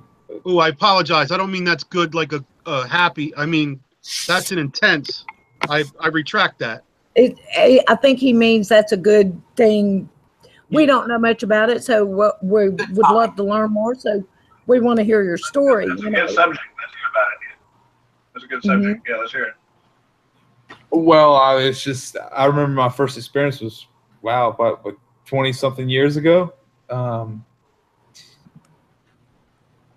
you hear me well? I'm still trying to hear you fine. Do my settings and everything. We can hear you fine. Give me like 1 minute. Let me do my settings because I'm getting feedback through my headphones. I'm gonna step out and have a cigarette. I will take you with me. I'll be on chat. I just won't be able to talk. Okay. So mine for just a minute while I go out and have a cigarette. Okay. Okay. I'll be right back. Yeah, Carolina, we can hear you excellent. There's no feedback or no redundancy, no reverb or anything, and we just can't see you. But that's okay. Yeah, he might be getting it in his headphones, but we're not hearing it. Plug for me. No, You might still have to mute something. I think you need it. I took my headphones off. That's a lot better. You can go get it. Okay, there you go. All right. I can hear you guys better now. Sweet. Nice to have you. Yeah, thank you. You too, Big. Or is that Big H? Yes, sir. Okay. So you know some about sleep paralysis. You've heard of subject? Well, from what I understand, it's just something I would not want to experience. It's that intense. And I meant that if you came up and gave us a little bit of info, it's really good. I think it's apropos for tonight's show. Well, I can tell you the first. I I just don't want to come out sounding like I'm cuckoo or anything by telling you guys some crazy. Ain't gonna do that here. Right off the top of my head, honey, it's a really serious experience. I'm sorry. No, go ahead. She's talking to somebody else. I think it's your turn. Go ahead. You have the floor. No, I was just saying, I've been dealing with it for 20 years. I've got sleep problems. So I think a lot of it ties with sleep apnea, but anyway, so yeah, just waiting for 10 So what happens when you sleep? Oh no, it's you wake up and you can't move. You got that feeling where you want to wake up, and I don't know if any of you guys ever experienced sleep paralysis? No. No. Nobody. Okay. Well, I have sleep apnea. The first time it ever happened to me, I was sleeping on my sofa. This is when I was younger. It's probably like 23 years ago, and I was laying there on my sofa. And I don't want to sound like I'm a crazy nut. I mean, this is the honest to God's truth. And I was laying there, and so I woke up, and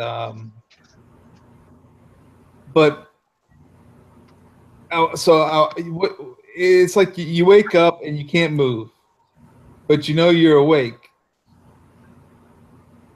And then you feel like your chest is caving in. And so then you start freaking out because you think you're dying because you start feeling like you can't breathe. The first time it happened.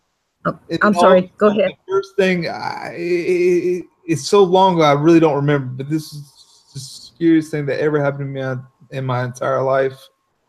And the first time it happened, I don't know if you guys have ever watched documentaries on it or anything like that. There's called shadow people, or these demons. But what happened was, it's I still to this day don't exactly know, but I know that I had these maybe 5 or 6 demon figures in my face. They had these really long fangy teeth and red eyes.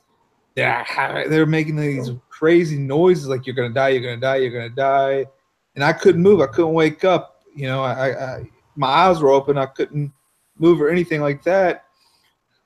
But then it went away, and I don't this is the weirdest part. This is when I was younger. I'm 38 now, 38 years old now. So this is a while back. And so I lived with my mother at the time. So I don't know if I physically actually woke up because I walked to the other side of the house to wake up my mother.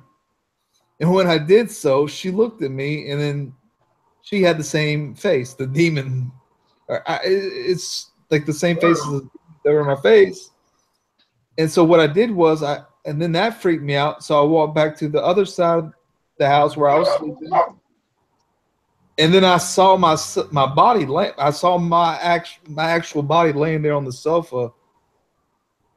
And it's like I just laid back on the sofa and then I woke up and then I just jumped up and woke up and like a really bad sweat. Like, you know, like it's so confusing. I cannot explain it. It's just the weirdest shit that's ever happened to me. I don't know. You know what? You really feel like you were. I really feel like I had when you went to that. No, I was gonna say I felt like I had like an out of body experience because I was traveling through the house. Mm-hmm. But I swear on my son's life, I saw myself laying there on the sofa. And as soon as I saw myself and went right back on that sofa, I woke up. So to this day, I still don't know if that first time that happened, if that was a dream or an out of body experience or what. I don't know. But it's a serious thing. It's funny that you say that, Carolina, about the feeling like something was crushing your chest and everything. It's been called hagging, and there's apparently some kind of a spiritual form that will come and sit on your chest and sometimes even try to strangle you at night. There's some famous hauntings built around that. And also the astral projection is very valid too and can be learned. It's something that children do automatically. I remember spending a lot of my childhood outside of myself, watching myself. So, but hagging is very real. And that I've heard of hagging. And the other thing was, like later on, I've experienced sleep paralysis, and this has only happened twice with these little. I'm sure you guys have seen movies, documentaries, on, like shadow people, like right. this. Yes. So on like 2 occasions, like see, I've learned now not to freak out if I'm having an episode of a sleep paralysis episode, and but there's been a couple times where I'll try to like get myself into a lucid dream. Where I'll just accept that, okay, I'm not dying. You know, I'm going through a sleep, because usually you want to like wiggle your toes or try to wake yourself up. But the 2 times I try to put myself in that lucid state and open my eyes, I've seen a couple of, those shadow people, I guess you call them, standing by my door with like a hat on. It's really freaky stuff. I can steal you from them for a minute. Well, you're going to have to wait. What is it? I mean, 1 second, you guys. I'm going to mute myself. Country Girl's back, so she'll take over for me. When you were talking about, having astral projecting and all, remember back, or if you knew somebody, I personally, when you were a small child, an imaginary friend, and people think they're imaginary friends, and I often wonder how many of those were really imaginary? How many of them were spirits? Because young children, before their minds are taught that there's no such thing, young children don't know any different. I had an imaginary friend who I talked to that comforted me. I was picked on a lot as a kid because of my weight issues. My mom would just scream for me if I want. But my friend, her name was Frances, and she was so good to me. And she stuck around. I was probably about 8 or 9 when she finally stuck. She told me one day that I got to go now because I need to go make a new friend. And I think that was, I really think it was a spirit who befriended lonely little kids, little girls. So you let kids tell you that, can Kevin come sit down, or can Joey stay over, and you don't see anybody, doesn't mean they're not seeing somebody. Do you mind me asking you how old you were at the time, Country Girl? Probably started playing with her when I was about 4. Yeah, because I was going to talk about your conscience I don't know. Oh, go ahead. It's just a deep, like, like a deep. I was gonna say, like, I don't know if you know much about like consciousness. They talk about like you have a third eye, and I don't know if you've heard of. Yeah, I've never messed around with drugs or anything like that, but I've watched documentaries on like DMT. There's something called a pineal. I think it's called your pineal gland. Big H might know more about that. He can maybe know something. He looks like a scientist. Oh, that would be me. I was just typing. What am I supposed to know? I was just typing. Like your third eye. They talk about the third eye, and actually, reptiles actually have one that. Yeah. I totally think that everybody has a third eye, and Tammy had said with CG maybe having a special gift. I do believe if you work on it, you meditate, you exercise, you eat right, and you train your mind, you can open up that third eye, no doubt. But I kind of played with it, but I didn't get serious. Like with Country Girl being young, like you wonder when your real conscience really starts to set in, or just what conscience really is, and you hear a lot of these stories like Country Girl was talking about, and I don't know, it's really interesting, especially with young children, like as she was saying, like having quote unquote imaginary friends, which could be real. I don't know. You look and they're across every culture. You can find stories of. You look at some of the Native Americans that have their seers. Right. They have the wise men who could tell what was going to happen, who told them of tragedies to come if this isn't fixed, who told them that you will be blessed with a child.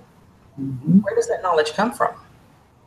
And I really think it's akin to, and I do have some Native American in me, and I don't know if that's maybe where it comes from.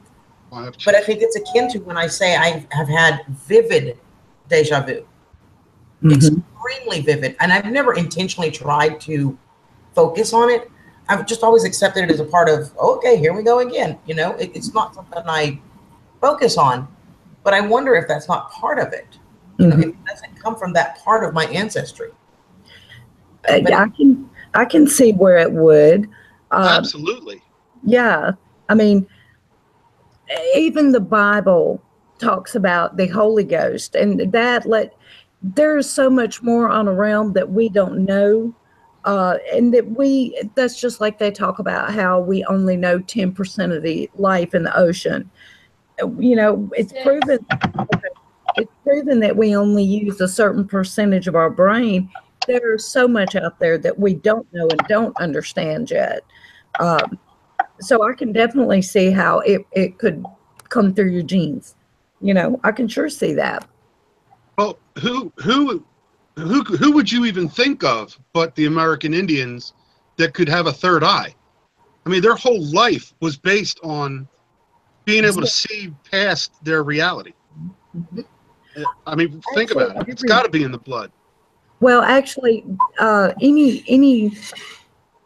if you go back far enough, all primitive societies go by that kind of a thing. Some of them are more superstitious than others. I have an Irish heritage, and they are very superstitious. But if you go all the way back to the Druids, right, that was a big part of that. I think it's one of those baser instincts that human beings have. It's just, in some people, it's a whole lot stronger than it is in others, and Country Girl is one of the ones that she's got that gift, You want a cookie? No. Okay, whoever wants to come up next, Harry, will you hit them? I'll hit them. All right. We were talking earlier about chasing bones and specters. Right. He is a druid. It's amazing to listen to his stories. One of the ones, I think, the only one he's ever told me that really freaked me the heck out.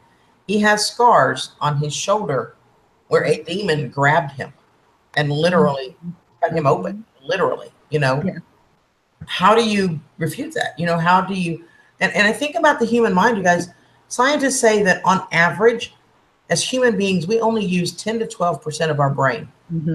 So imagine, as much as we know now, and as curious as we can get, and as smart as we are as a race, imagine what would happen if we could unlock the other 90, 82 to 90%.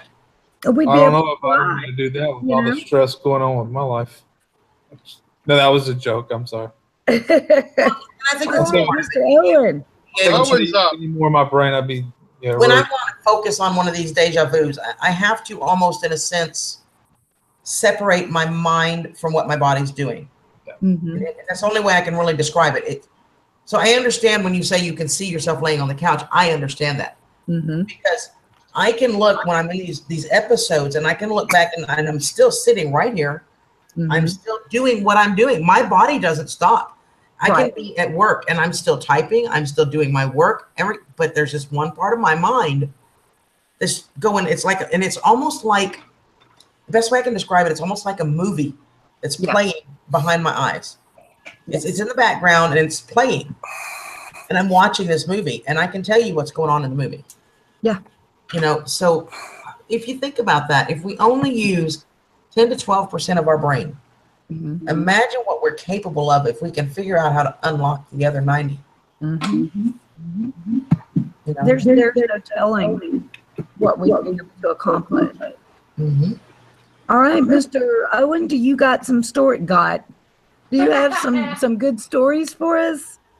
I hate to interrupt. I'm gonna step out, guys. I got the link copied, and I might stop back in. I'll be back. Okay. All right, nice to meet you. Okay. For having me. Bye. Nice having you, Spot. Bye, dear. Guys, I'll see you. I'll see you. Okay. Hi, everybody. Hey, Owen. Hey, country girl. Hi, darling. Doing better. So, you know, it's just my late cat that passed away. I see her a lot. For some reason, I hear her moving around in the bedroom. But sometimes I think she's jumped up on my bed, and she's not there when I wake up. Yeah. So and I've had that sleep paralysis. I've woken up and I can't move. So I've had that. Hasn't happened recently, but you know, it does happen. Wow. Yeah. That's supposed to be terrifying. It is. Oh yeah. I've heard people compare that to drowning. Yeah. Not that you know how to drown either, but if you had to be scared, it would be sort of like that helpless drowning feeling. Yes, Big H, you're right on that. Right on the, you're exactly right. But you know, once you've experienced it, you know, a lot. I mean, once you know what it is, and you know, it's not as scary, and you know how to either get yourself back to sleep or wake yourself up out of it. Yeah. That's what I've had to do. I just wake up and just move around. Yeah. And sit there and. Well, I thought you were like helpless. I thought, you know, a lot of times you would come to yourself and be conscious, but you're completely frozen and unable to move, right? Right. Where you're fully aware of what's going on. Yeah. You just can't move a damn muscle. Okay. Yeah, it's like a paralytic almost. It's like injected with a paralytic. You're consciously awake, but you're physically paralyzed. That sounds real scary. Yes, it is. Yeah. Especially the first couple of times until you figure out what's going on. But I think Carolina Man has hit it right on the button. A lot of, and you know, I'm sure if Tammy's done some research and some of you guys have got some experience with this, a lot of dealing with the paranormal and the, you know, extra realm that's out there, a whole lot of it is a mental exercise. You know, to be able to say, I'm okay, I'm not dying, it's just my sleep, I'm going to wake up now. How many of you out there, or if anybody else has experienced this, I set an alarm every day just because, you know, you should set an alarm. Well, I need to set an alarm. But I do know if I go to bed and the last thing I tell myself is, okay, I know I stayed up till 2 in the morning, but I have to be up at 6 o'clock. I'm not oversleeping. I will be awake at 6 o'clock. Mm-hmm. I will wake up within 2 minutes of that. Yeah. I will be wide awake. No alarm or not, I will be awake. So a lot of, I think, that dealing with the paranormal and the spiritual aspect of all of this is definitely a mental aspect. It's the same as having the mental strength to say, leave. I don't want you here and you need to leave. You have to believe it. If you don't believe it, it won't work. If you're not adamant in what you're saying, like I told Fat Boy, when you tell him he can't come, you have to stay here. You have to believe and know that he stayed there. Because if you even have a shadow of a doubt, maybe he's here, you're leaving a way for him to follow you. It's a whole lot of it is mental. Hey, Country. That really, to me, kind of goes right back to how much of the brain do we really use? Like, exactly. If you can really get your brain trained, you can tell your brain to wake you up in 4 hours, and it'll know to do it. All the time. I do it all the time. And I think, I mean, it's not something I bring up in everyday conversation, and but I think it has a lot to do with it. A lot of people that you see that are sensitive to the paranormal and to instances of like telling myself, I will wake up. A lot of people have a very high IQ. And I think that it's because my IQ, the last time it was checked somewhere 147, I think. But everybody I know that experiences things similar to me that have dealt with the paranormal, they all have high IQs. And I don't know if it's just because we are using slightly more of our brain than an average person would be. And I don't mean that to be condescending. It's not what I'm trying to say. And I hope that's not coming out that way. I think that just my brain functions on a high level, if that makes sense. I promise you, I'm not trying to insult anyone, please don't take it that way. But I think that may be part of what makes me more sensitive to it, more attuned to what's going on around me. So I don't know, but I do know a lot of dealing with the paranormal and spirituality and all of these things. A whole lot of it is a mental exercise. What can you convince your brain of? Yes. Hey, you know what? Hang on. Somebody tells you ghosts aren't real, you believe it. Guys, hang on here a second. Susan Sullivan said something in chat here a long time ago. I don't know if you guys got it or not. So if I can read that to you real quick. Okay. Susan Sullivan said, when I was 4, when my aunt died, 4 days after the funeral, I was playing in the driveway. My aunt was talking to me. She was in a beautiful white flowing gown. It's what they buried her in. I didn't go to the funeral. Well, yeah, I think if am I monopolizing? Go ahead, Tim. You want to answer that? I'm sorry. I feel like I'm monopolizing everything, and I'm not meaning to be. I was just gonna, when my stepfather died,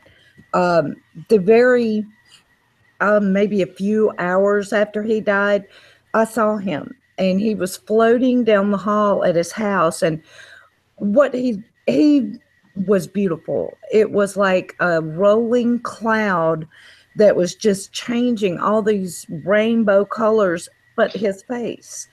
And I've never forgot that. And yeah, it was in one of those country girl, when you're half awake and half asleep, I call that the twilight phase. And that's when you're so open to everything from every realm. And that's the phase I was in when I saw him. And I know it was him. He was beautiful. I was talking to someone in chat a little earlier, and I'm sorry, I don't remember who it was. Please forgive me. That was saying that she had an aunt that had passed. But right before she passed, she said, I had this overwhelming urge. I had to go back to her house, even though I had just been there on vacation a couple weeks ago. And I was sharing with her that I think that when you are really close to someone, and I asked her, is this someone you're very close to? And just, yes, it was like a second mother to me, which is that connection. When you are extremely close to someone, I believe there is a connection on a soul level Yes. You know, it's kind of a deep down soul kind of thing. And I believe in it. When you go to my channel and watch the VR I did, it's really my experience with that. When you are super close to someone, you know, with Owen with his cat, it doesn't have to be a person. Somebody, some being, some connection that you have. And this was Owen's cat for years. That was his baby. And we talked about the cat, you know, so I know how much he loved his cat. That connection is what's tying her to you. That connection is what's her keeping her there to be with you because she loved you just as much as you did her. Yep. No, that's that connection. So for Susan, same thing, Susan. It's that connection that keeps you. And sometimes I think the spirits will just come back to comfort us, to tell us that it's okay. I'm okay. Don't cry for me. I'm okay. You know? Like with me, Piggy. Mm-hmm. Okay. Who wants to come up next and tell us a good spooky story? Link's up there. I read your mind, girlfriend. I'm in your head. Yes, you are. You're done. It's that third eye, Harry. It's that third eye. Third eye. There you go. Oh, go ahead, Owen. I just want to say on that note, I had a similar experience with my grandmother that had passed, but just 2 days before that, I thought I saw her standing in my room at night, and I know she was saying something. I couldn't remember what it was, but and then or two, I heard that she had passed. So. Yeah. You know what? This is like, I don't know if this, it's kind of something that creeped me out that I hold dearly for the rest of my life. I'm at the age my father died. He was very young when he had a heart attack. He was 49. And I was right out of high school. I was about 17 or 18. And we had a local volleyball championship. And I was playing in that championship that night. And it was something we did. It was probably in the summer. And we just did it on Thursday nights. And I was, you know, all excited to play for it. So I got home from work and I was doing construction and I had to get a shower. So I'd be all primped and ready to go to, you know, go play. And my stepmother called and she just wanted to ask me a question if I borrowed my dad's tool. And I was like, no, I don't have it. And she's like, well, he's sitting right here. Do you want to talk to him? I said, no. Right now, I got a volleyball championship to go to, but I'll call him when I get home. And I did all that. I got out of the shower, but from my front door to my truck, I had this really slowed down feeling. It may even feel like a deja vu, but it wasn't a deja vu. It was just like something telling me to maybe turn around and pick up the phone, but I didn't. So I'm going through the game. And we actually won the championship. And for some reason, I felt this odd reason, like not to celebrate the way I want to. But we celebrated for a little bit, and I got in around 10 o'clock. And it's hard to say. There was a message on my answer machine that my dad was rushed to the hospital. And he died on the couch. But to live with that the rest of my life, that I had a chance to talk to my dad within an hour or two, it blows my mind that synchronicity works that way. It can work to win the lottery, or it could work that I had one 2-hour window that I could have said hello to my dad and just shot the crap with him, and I was more worried about me getting volleyball champ. And it's been an albatross on me. I think about it 2-3 times a year heavily, like not just like, of course, once a week I even think of it, but every once in a while that's one of those, and it's hard to talk about. But when CG said deja vu, I feel I have that myself, but I don't quite get it the way where you can kind of tell. But boy, when I get that deja vu, I feel like the record skipped. Mm-hmm. And I just went, whoa, okay, wow. Like I just like time warped in to where I just was. And I'm, and it's just crazy. So I thought I'd share that, but it's kind of hard to share. But anyway, no, we know exactly what you mean. Yeah, so we got you, brother. Okay, who else wants to come up? Somebody out there? Come on. Yeah. Are we done? Nobody else has any spooky stories they want to share? Sam's here. Sammy. Hey, what's up, Sam? We want to hear some of those Pennsylvania stories.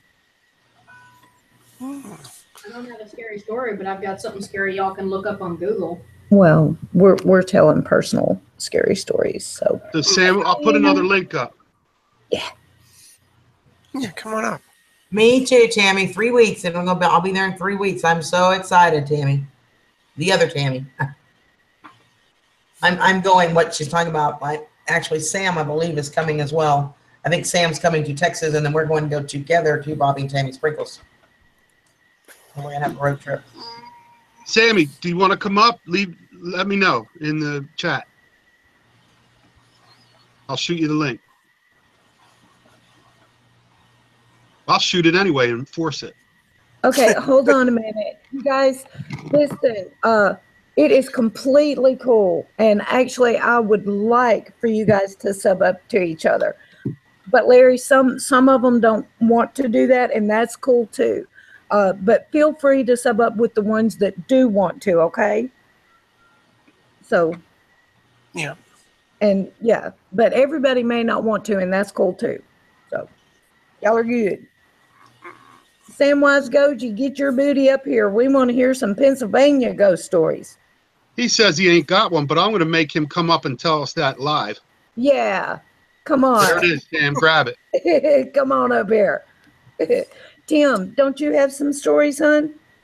Hit that link and come on up here. Tim, I think, is actually really sensitive to the paranormal, but he doesn't. I don't think I've ever seen Tim come up on panel. Yeah, come up on panel, Tim. We want to see you. He's a little shy.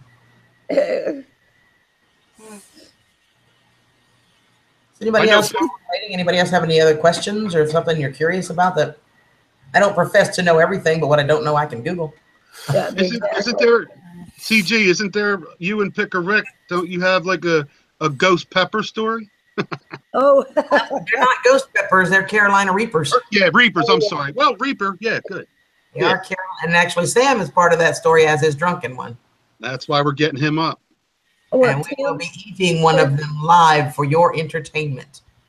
Tim, there is a first time for everything. So come on up here. All you have to do is click on that link and it'll put you up here with us and you can just talk to tell us your story. It's a lot easier than typing it out. And you don't even have to turn your camera on.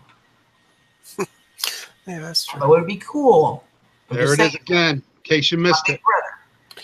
Wow. Come on up here, Tim. That way we can have Tim and Kim. There you go. Yep, that was an awesome one too. Samwise Goji, you guys see him. I don't know if we can get him up here. He's really tuckered out. I'm sure he's had a long day. But he did a VR response to the same contest that I did. It is on his channel. If you guys go check out his channel at Samwise Goji, there's a VR response on there, and he's got a pretty awesome story too. I'll cut him up there. I'll put him up a link. Yeah, you're good, Larry. You're good. Sam, tell us the story that you told to Bones Inspectors. Country Girl did, and it was awesome. And plus, that way, people can sub you so that they can come and watch the entire video and see the whole story. Yeah, you can do a fat boy teaser. You can do a teaser. He says, "Give me a minute. I gotta go clean my teeth real quick." Oh, okay. 5 minutes. Okay, you're on the clock, Sam. I'm starting it right here. I got it, buddy. Timing you. I must say, I dreamed that I was floating around in the air, just floating. Mm-hmm. I've had that often. Oh, and I'm just getting the strongest feeling. I don't know if this is going to make sense to you, okay? But I'm getting the strongest feeling that I'm supposed to tell you that I'll still curl in a ball. Oh. I don't know why. I'm supposed to tell you I'm still curled in a ball. And I don't know if that makes sense to you, if that's, I don't know. Or it may make sense. Curl in a ball. Yeah. I curl up in a ball when I sleep. What about your cat? Did your cat curl in a ball? Oh, yes. All the time. That's the connection. That's what I'm thinking. Yeah, she'd be up on my.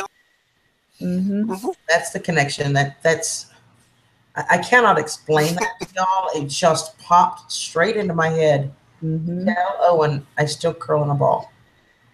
And I think that your cat's just telling you, I'm here. I'm still curled up with you. She's the body gone, but the spirit is with you. And I really, truly hope that's some comfort, because I think that's the way it was meant to comfort you. And Owen, do you ever recently get like these tickles across your face? Because if you do, that's probably your cat too. Well, I do get tickles. Yeah.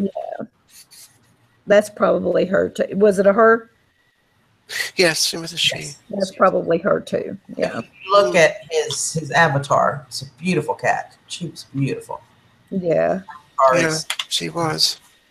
She's beautiful. So, and I hope that's comfort, because I think that's the way it was meant. It's the way it came across to me. I sound like one. Yeah, I can feel the comfort from that. Yeah. I've very seldom done. I've done that once or twice before in my life, but and part of it too. I know how much you've been dealing with it and how hard it's been for you. And maybe that's making me a little bit more sensitive to it, because I care so much about you.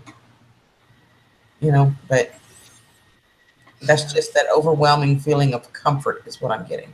Yeah. I can And see that's good. I can see how that would be. Susan, I wish you would come up here and tell us. I mean, you've got so many cool stories. I would love it if you would come up here. And you don't have to show your face if you don't want. And same thing with you, Tim. Have a great day, Erica, honey. Good night, sweetheart.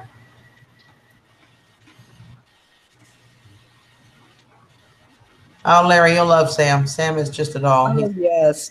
You can't. Funny stories. He does some skits, and Oswald cracks me the heck up, and Samantha. Oh my goodness. But yeah, he's got some serious stuff, some funny stuff. He's an awesome guy. You'll really enjoy his channel. Yeah. Well, tell us a little bit more, Country Girl. Did Danny give you any hints on what to do when you're ghost hunting? I know, I've always heard one of the biggest ones is don't run away from it, because you might get hurt that way. That's as close as you can get to most of the time a ghost actually hurting you, is you do it to yourself from fear. It's what I've heard. Most of the investigations they do, if you watch some of their videos, they do a, yeah, that's what it's called, all right. Basically, they take a recording device, they have small mini recorders. You can also do this with your phone. Yes, exactly. That's what I was trying to, I knew what I was trying to say. Thank you, an EVPs. And there is a certain procedure, so please don't just go randomly trying this. Go watch them. He does a couple of them where he explains it. But basically, they open up a portal. They turn on the recorder, and they explain, that we're here. I'm not here to hurt you. I just would like to talk to you. If anybody's here and is so inclined to talk, I have a device with me which will allow us to communicate. You can speak into this device, and I will be able to hear you. And, he asks them questions. How did you die? How long have you been here? Were you, did you die of a natural death? What did you happen? And then at the end, it is very, very important. This kind of goes back to what we were talking about, the Ouija board. When you open the door, you must close the door. Yes. You have to close it. So when he does his EVPs, and it would be the same with a Ouija. Thank you for being here with me. I appreciate you taking the time to talk with me. This conversation is over. I am closing the door. You must return to your realm. And you physically, mentally close the door. because if you leave it open, you are inviting trouble. Yep. So I imagine he's going to teach me a lot more than that before we actually get on this adventure. But this is just what I've learned from watching and talking to him. But I do know it's very important. If you don't, please don't go take your phone and start recording and talking to ghosts if you don't know what you're doing. Yes. That's a good way to get scared and have something start to follow you. And if you don't know how to get rid of it, it ain't going nowhere. Think about it. A lock on your door only keeps an honest man honest. Mm-hmm. Well, an open door in the spiritual realm is only going to keep an honest spirit honest. Yes. Because they're going to go, well, I won't do that to them. I don't want to scare them. It's the one like having the chaos that are going to get you. So if you open a door, you must close the door. Yes. And Danny told me to always be polite. Mm-hmm. You don't want to tick them off. Just always be polite. Mm-hmm. Be respectful. Mm-hmm. Thank them for their time, because if you think about it, their time is limitless. They could be anywhere they want to be, doing anything they want to do, but they're taking the time out to talk to you. So then when they're done, they go back and replay this. And I have heard a couple of them that are awesome. Hey there. Always there's a face. We got a face. Look at that handsome face. Oh, thank you. Good to have you back. I had to switch laptops. The other one had a cam on it, so. Awesome. Perfect. And handsome too. Country Girl, help me get Tim up here. He has got all these great experiences, and I really want to hear. Been trying to get Tim to come up on panel for as long as I've been here. Come on, Tim. I didn't even know what he looked like until he slipped one day that there's a picture on his channel, but you have to know where it's at. You'd have to search through a lot to find it. But yeah. Oh, that's tricky. Yeah, it would be hard to find it. I don't even know if I could remember if I could tell you how to get there, and out of respect to him, I wouldn't. But Cargo. There it is, Tim. Tim, come up and just talk to us. But it's right there, Tim. It's got your name on it, pal. I mean, I would love to have him come up and talk to us, but he's kind of my big brother. But at the same token, I absolutely respect the fact that if you don't, some people don't like being in the public eye. So, how do you say? Everybody say hello to Hadi Samwise Goji. Sammy. This bump, baby. Huh? Oh yeah. What's up, y'all? Hey, Sam, check it out. Some of them Pennsylvania ghost stories, Sam. Yeah, What, Talia? I wasn't chopped liver, huh? Now you can pay attention? Really, Talia? What's up, hey, Harry? Sam, how are you, darling? Hey, what's up, buddy? I'm doing good. I'm good, guys. Thanks. Hey, Miss Tammy, sorry I'm so late. No, you're good. I'm just glad you're here. I just got back to Westchester from Philly, so. Are they going to come over? And Bones inspectors, are they going to come over? Were you able to get a hold of Danny? Was I? Yeah. I didn't. Get a hold of him if you could. I sent him a hangouts and an answer, but I'm wondering, being Friday the 13th, if they're not out somewhere. They did something on their channel earlier where it was like an update on somewhere that they were, so they very well might be, but we'll have to get them up here the next time.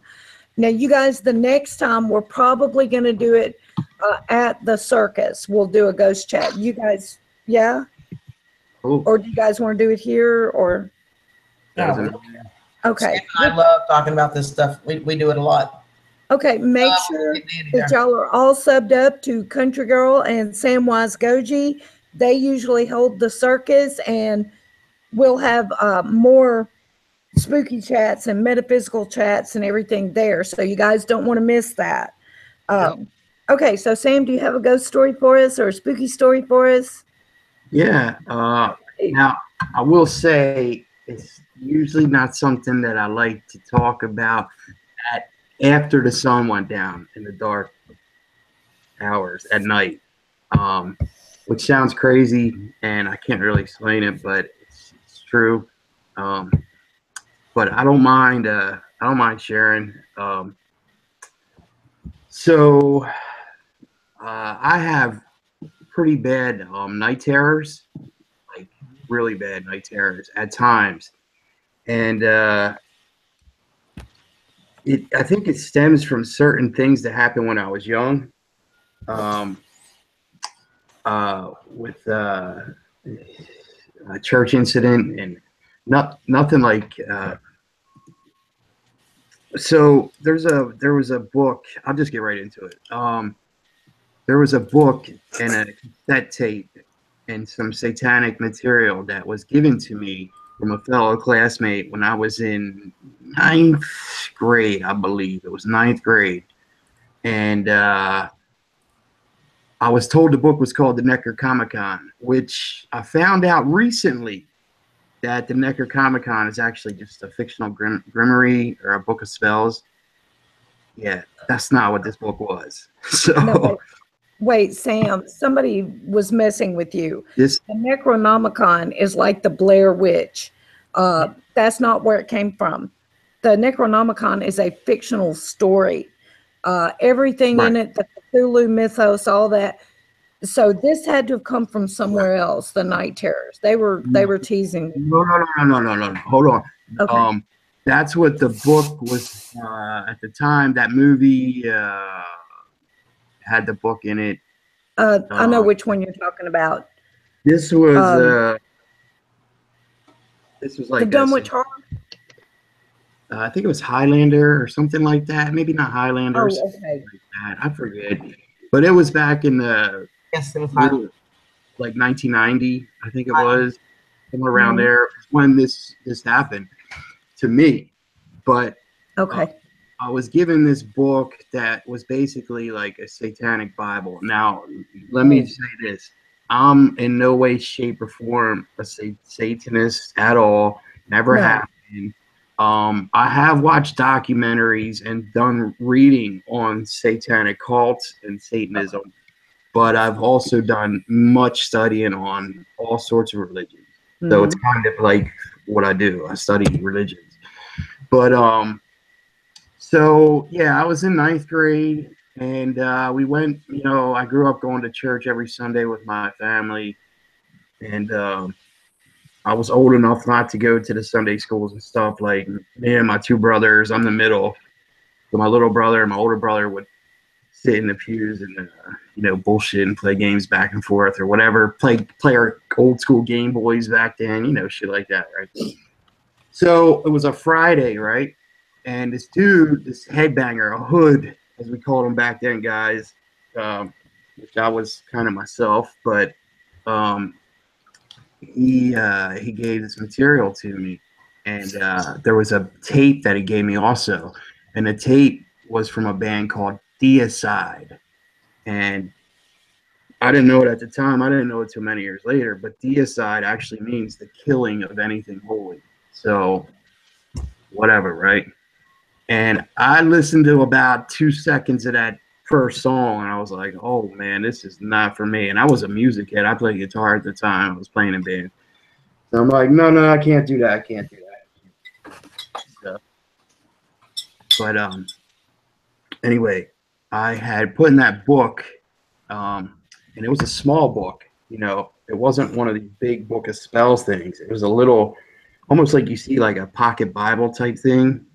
It was a small book, and I have put in this book in my. I had a soccer jacket. There's Adidas soccer jackets with the stripes down the sides, and had an inside pocket with the hood, And I put the book inside pocket, and the tape. The cassette was somewhere else. The cassette was not with me at the time, and I forgot. Well, part of me. I kind of want to say I forgot that the book was in there, but I kind of knew it was in there. And I for some reason, I had this idea that I wanted to see what would happen if I brought a satanic book into a Christian church, a holy place, right? Mm-hmm. So yeah, I get into the church, and I'm just sitting there, and everything's good. We're just bullshitting and drawing. My two brothers and I, and my older brother was sitting next to me, and my little brother was next to him, like in front of us somewhere.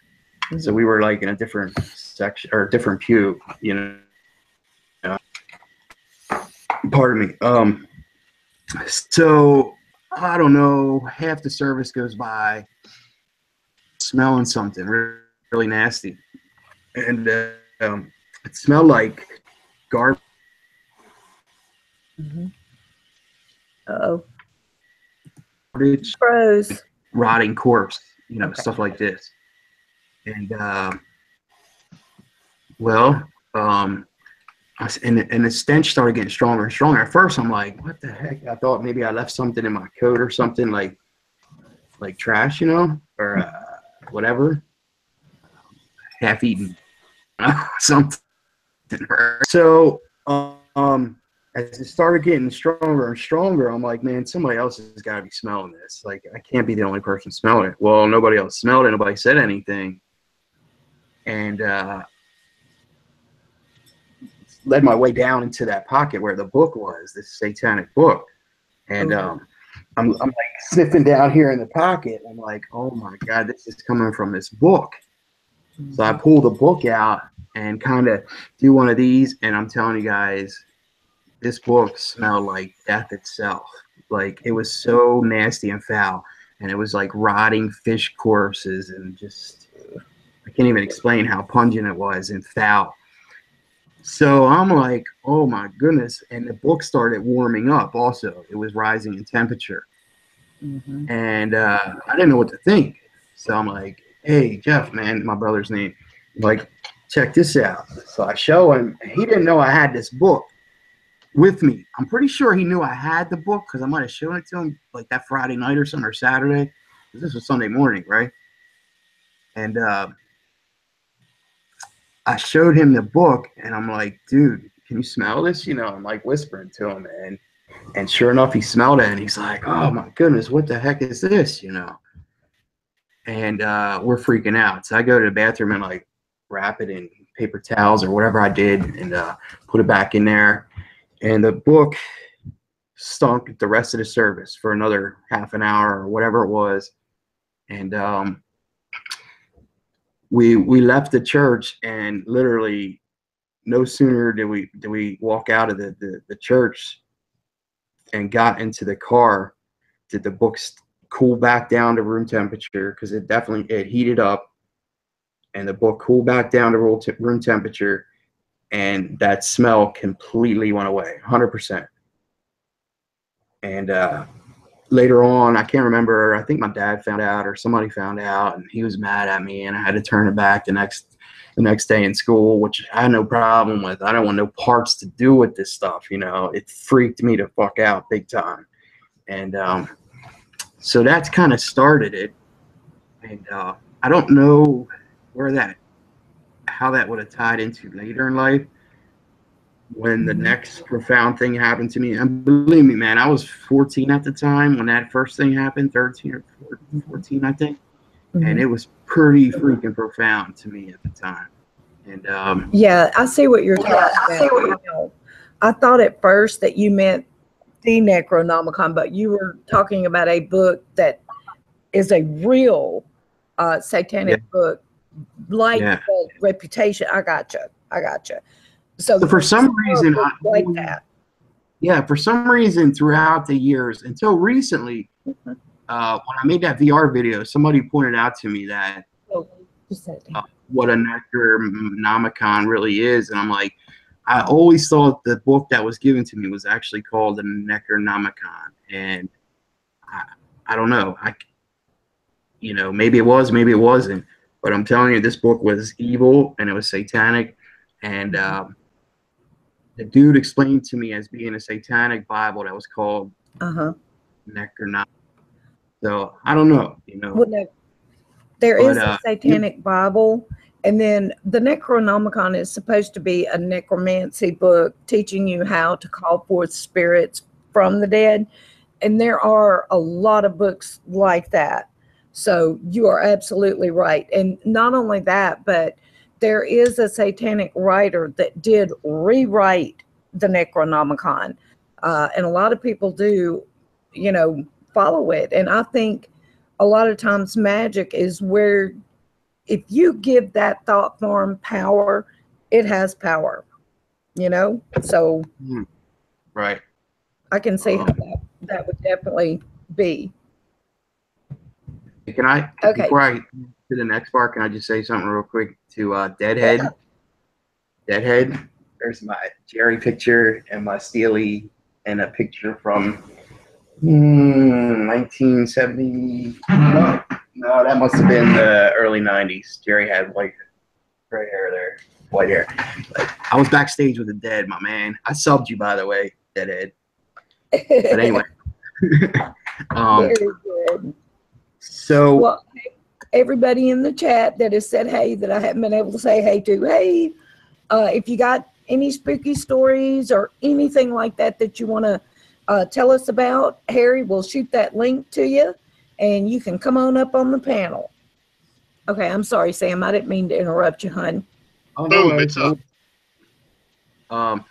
So later in life, I think pretty much all my friends know and whoever, I was a sound engineer for a long time and toured all over and mixed bands and stuff. Well, I was working at a sound company in Wilmington, Delaware. And side note, the warehouse where our sound company was based out of was actually where the Dead Poet Society was filmed. Not the whole movie, but a lot of the scenes or something was filmed there, and a lot of props were there, and a few other stuff too. But so when we toured, like I didn't have my own place back then. And I didn't for a long time in between, like here and there, like I was on the road all the time and I couldn't justify getting a place or whatever. So we had like little rooms or little places that we would set up or set up shop, so to speak, to like sleep at, you know. And my spot was where the office was. And then there was a side door that went to the wood shop in the back of the warehouse. And in between there was a little like closet type thing that was sort of like an old stairwell that went upstairs. And this was a very old building. It was an old school back in like the 40s or 50s or something like that. I forget. But so I made that little area my little room, right? And there was no light switch to come in. It was pitch black in there. There was no windows or anything. And you had to go in and get to where the bed was to turn the light on and shit. It was very, very pitch black dark in there. And it was also the middle of winter, and it was freezing cold in the warehouse because we didn't do heat that much. You know, we had like kerosene heaters or the bullet heater type things or whatever. Anyway, it was very cold. And one night, you know, I used to take a lot of chemicals and mix chemicals back then, meaning opiates and benzos and stuff, right? And I found the reason why that's relevant, and I'm saying that, is because years later, I figured out, like, when you go into a deep state or a deep sleep, there's things that like brain activity or near-death experiences or stuff like that when you're real far under. Which I was this particular night, and I was wrapped up. I had my Carhartt bibs on with my big Carhartt jacket and layer because it was so cold in there, just from being winter, you know. So that night, I had taken a bunch of stuff or whatever, and went to sleep or passed out, and I remember clear as day. I had the very first time it ever happened to me. I had a real bad night terror, which I didn't know what it was back then. And yeah, so I was being chased by demons in the nightmare or the night terror. And they were like clawing at me and trying to drag me back or down or wherever. And I ran out onto like a ledge that kind of came out and it went back under, you know, so it was like a far out ledge. And looking down, it was like the lake of fire, you know, that came over, and it was hell. And I could still picture it to this day. It scares the shit out of me.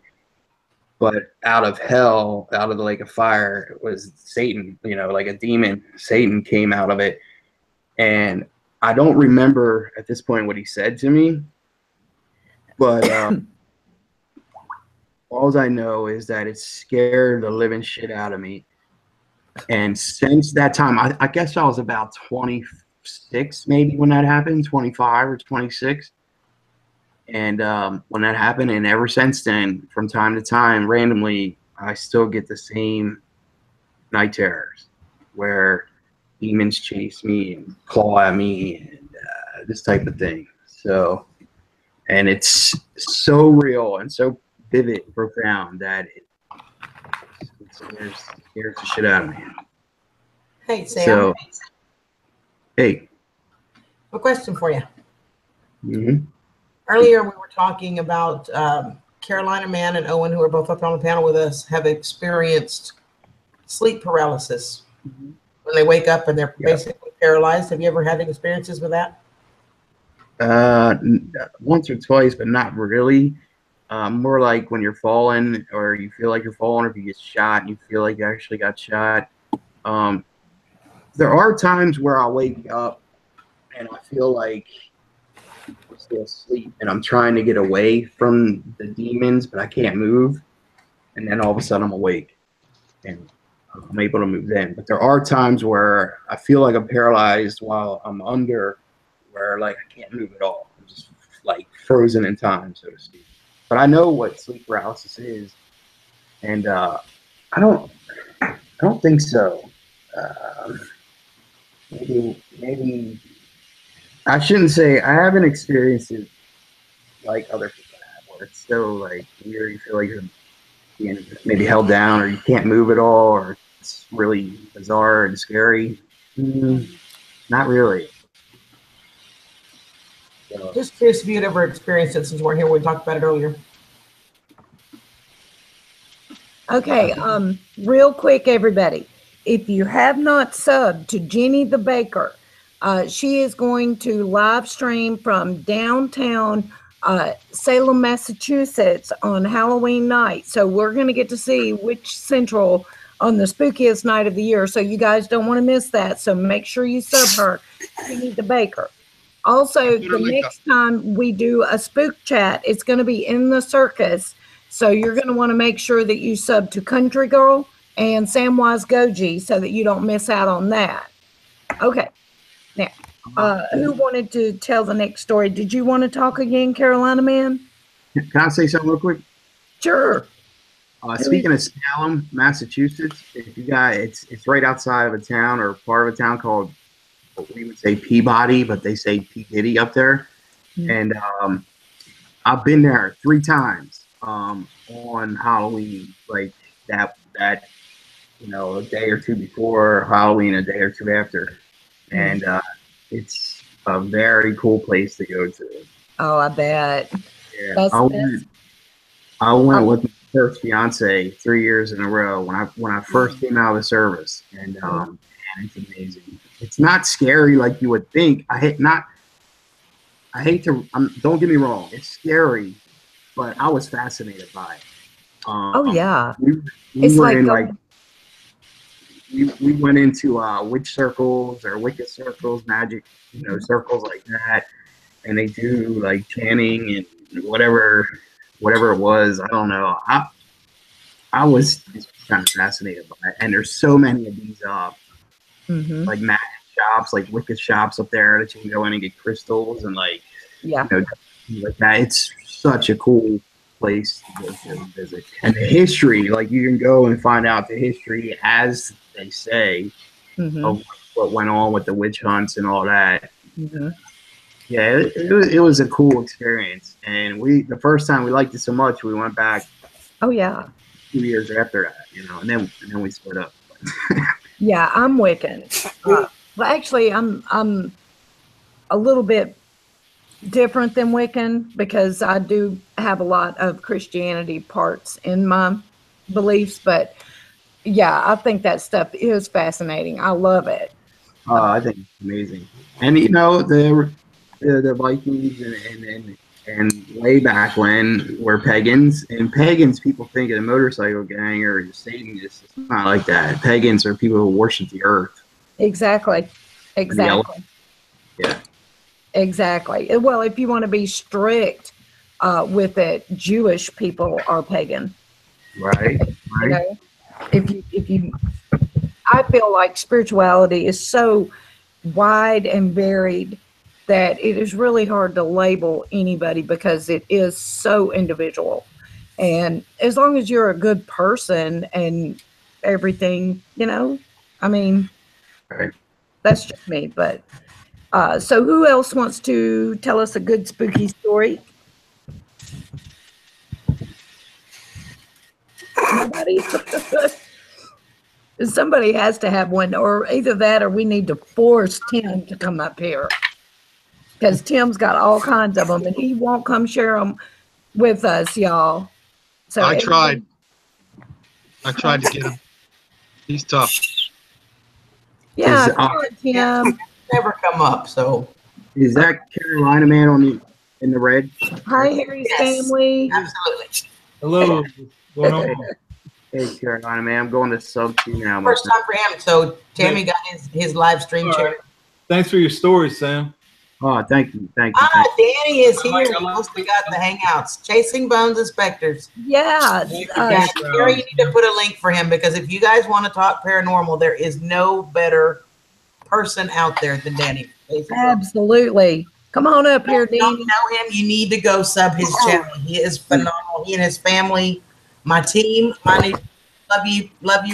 No, I'm not going to say it because I don't want any more time added. Danny, if I call him Dad, he adds time to my But he's awesome. You do not know him or sub his channel if you are really interested at all in the paranormal or dealing with spirits and ghosts. He's the man to talk to. I'm telling you, he's the bomb. Is he in here now? Yes. Yeah, I'm gonna throw him up. I'm very throw a link for him. I got him. Okay. We were hoping that he would get to make it, you guys. This guy is a professional. All right. This is the one that we have been really hoping would show up tonight. So this is going to be awesome. No pressure, Danny. No pressure. Yeah, no. He's also funny as heck, and he can sing. He has another channel. I will pull a link for the other channel for you guys in just a second. Danny's Off Grid, which is a separate channel, and it's a really awesome channel too. I will go pull that link for you guys and put it in chat. But he's an incredible guy. He really is. Is Danny going to come up? Dad, because I don't want to go. I don't want to stay there for 2 hours. Danny, do you want to come up? Come on down. Please. Hey, Danny, how are you? All right, I'm going to put him. This one's for Danny coming. Okay. Well, y'all excuse me for 1 second. I'm going to get me some water. I'll be right back. Sure, take time. Got it. Take your time. Both Danny's channels are awesome. They are. I like watching them. So I like when he comes up. Yes. I was just what was it? Like, how can you remember back so far? Because I mean, I know you're young and everything, but no, like you said you were 4 years old. I will tell you first and foremost that you are now my favorite person in the world. I am 50 years old. I am not that young. I'm 50. Oh, that's young. But only 10 years. You know, it's really strange. I can remember graduating kindergarten. I can tell you exactly what I wore. I had a dress that went down to my ankles. It was a yellow dress with sunflowers on it. It had a white bib. It had white lace here. I had black patent shoes. I had white socks on, and there were little yellow bows on the end of the lace. I had blue and yellow ribbons in my hair. I mean, I can tell you down to the detail. But when you get to probably 13, 14, up until I was about 18, I have very few memories. Right.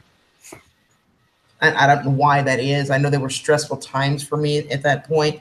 And I think it's because that my brain went back to when I was little, before my daddy started drinking so bad, when times were happy and I was happy. And I think that was my brain is just blocked out those bad years, and it chose instead to focus on the early years of my life when things were good. So that's my theory. That's what I think. That's why I think I remember so much. Thanks for sharing. No, thank you. All right, you guys, let's show some love to everybody while we're waiting on Danny to get up here. Everybody sub everybody if you haven't already. If you're not subbed to me, please go ahead. So yeah. I like your background, Sam. Oh, thank you, sir. That's my Danny, he posted it above you, baby. It's about. That's awesome, dude. Scroll up a little bit. It's a little off screen, but Harry Fessler posted it. I'll drop it again.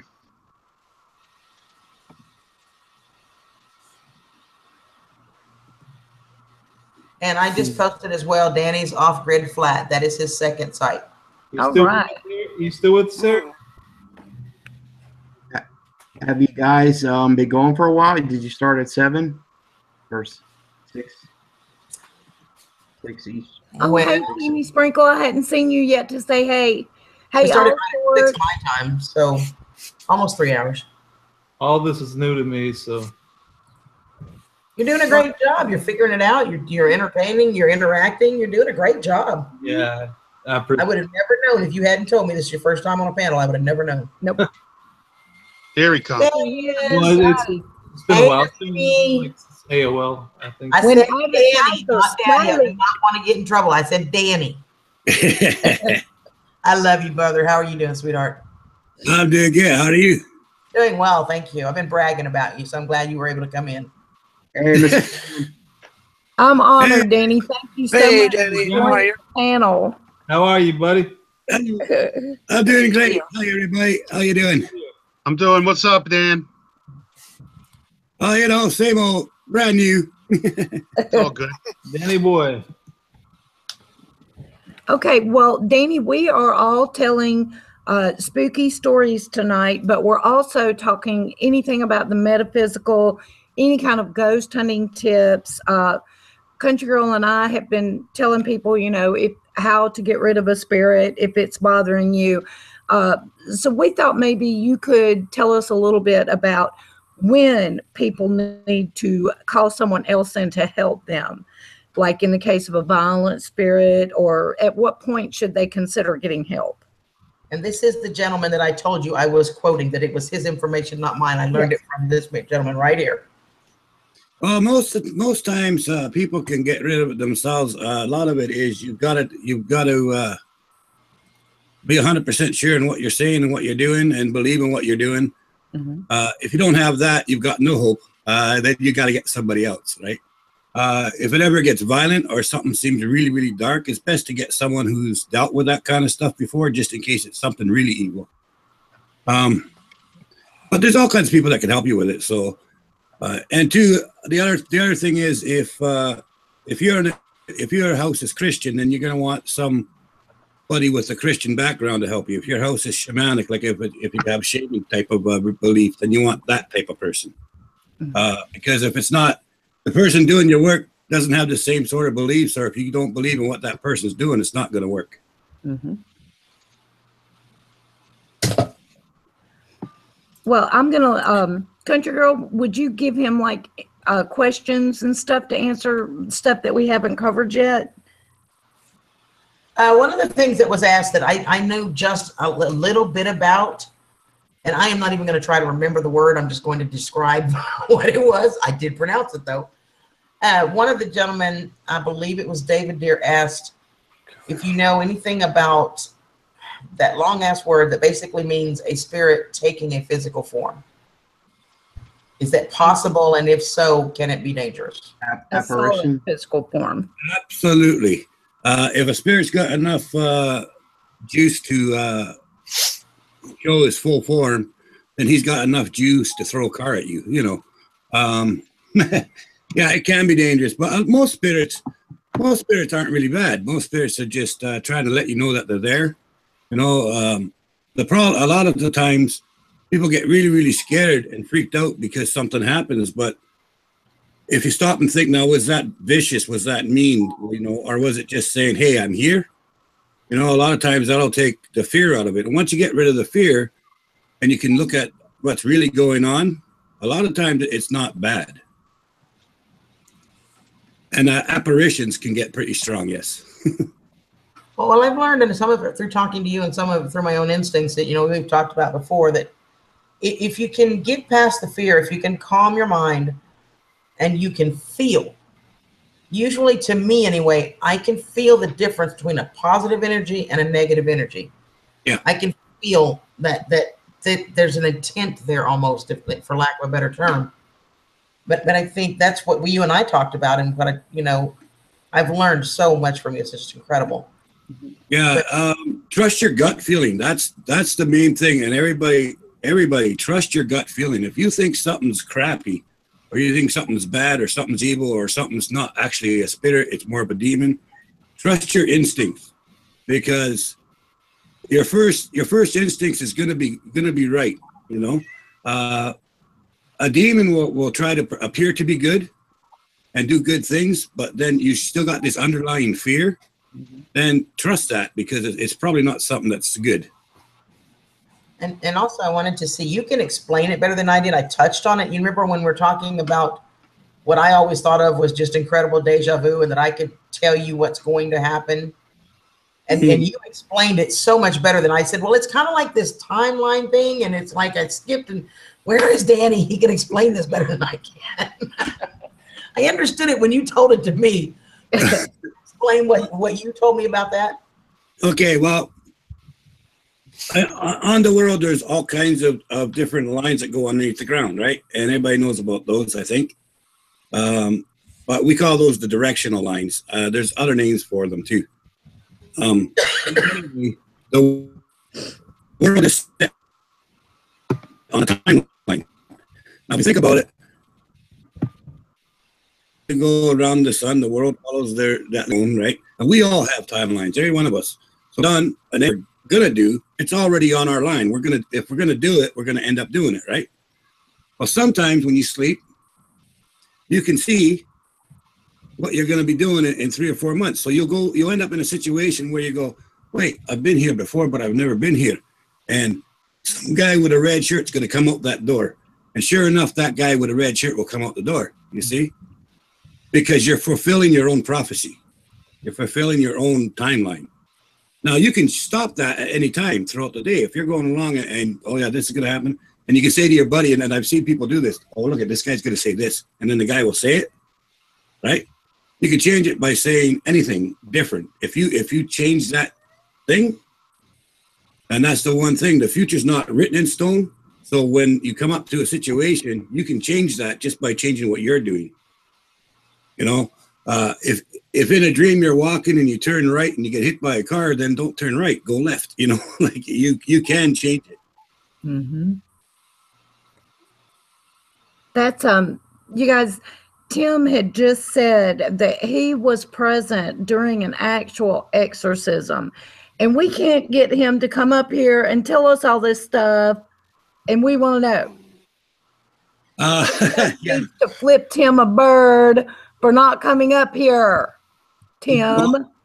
Well, the thing is with exorcisms, one thing you don't normally talk, especially Pacifics, about an exorcism. You don't talk about it. You don't ever mention the name of the thing that you exorcised. Mm-hmm. Yeah, you don't tell details about that, because it can happen again, and you're opening up a door to attack that person again, right? Mm-hmm. So you got, if you're ever going to talk about that kind of thing, you got to kind of do it broad base. You don't want to talk about a particular incident.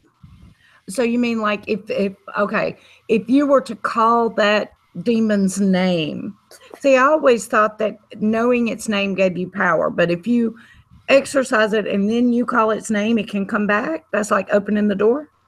Yeah. Well, yeah. Once you know the name, you can deal with it, and you can power it, right?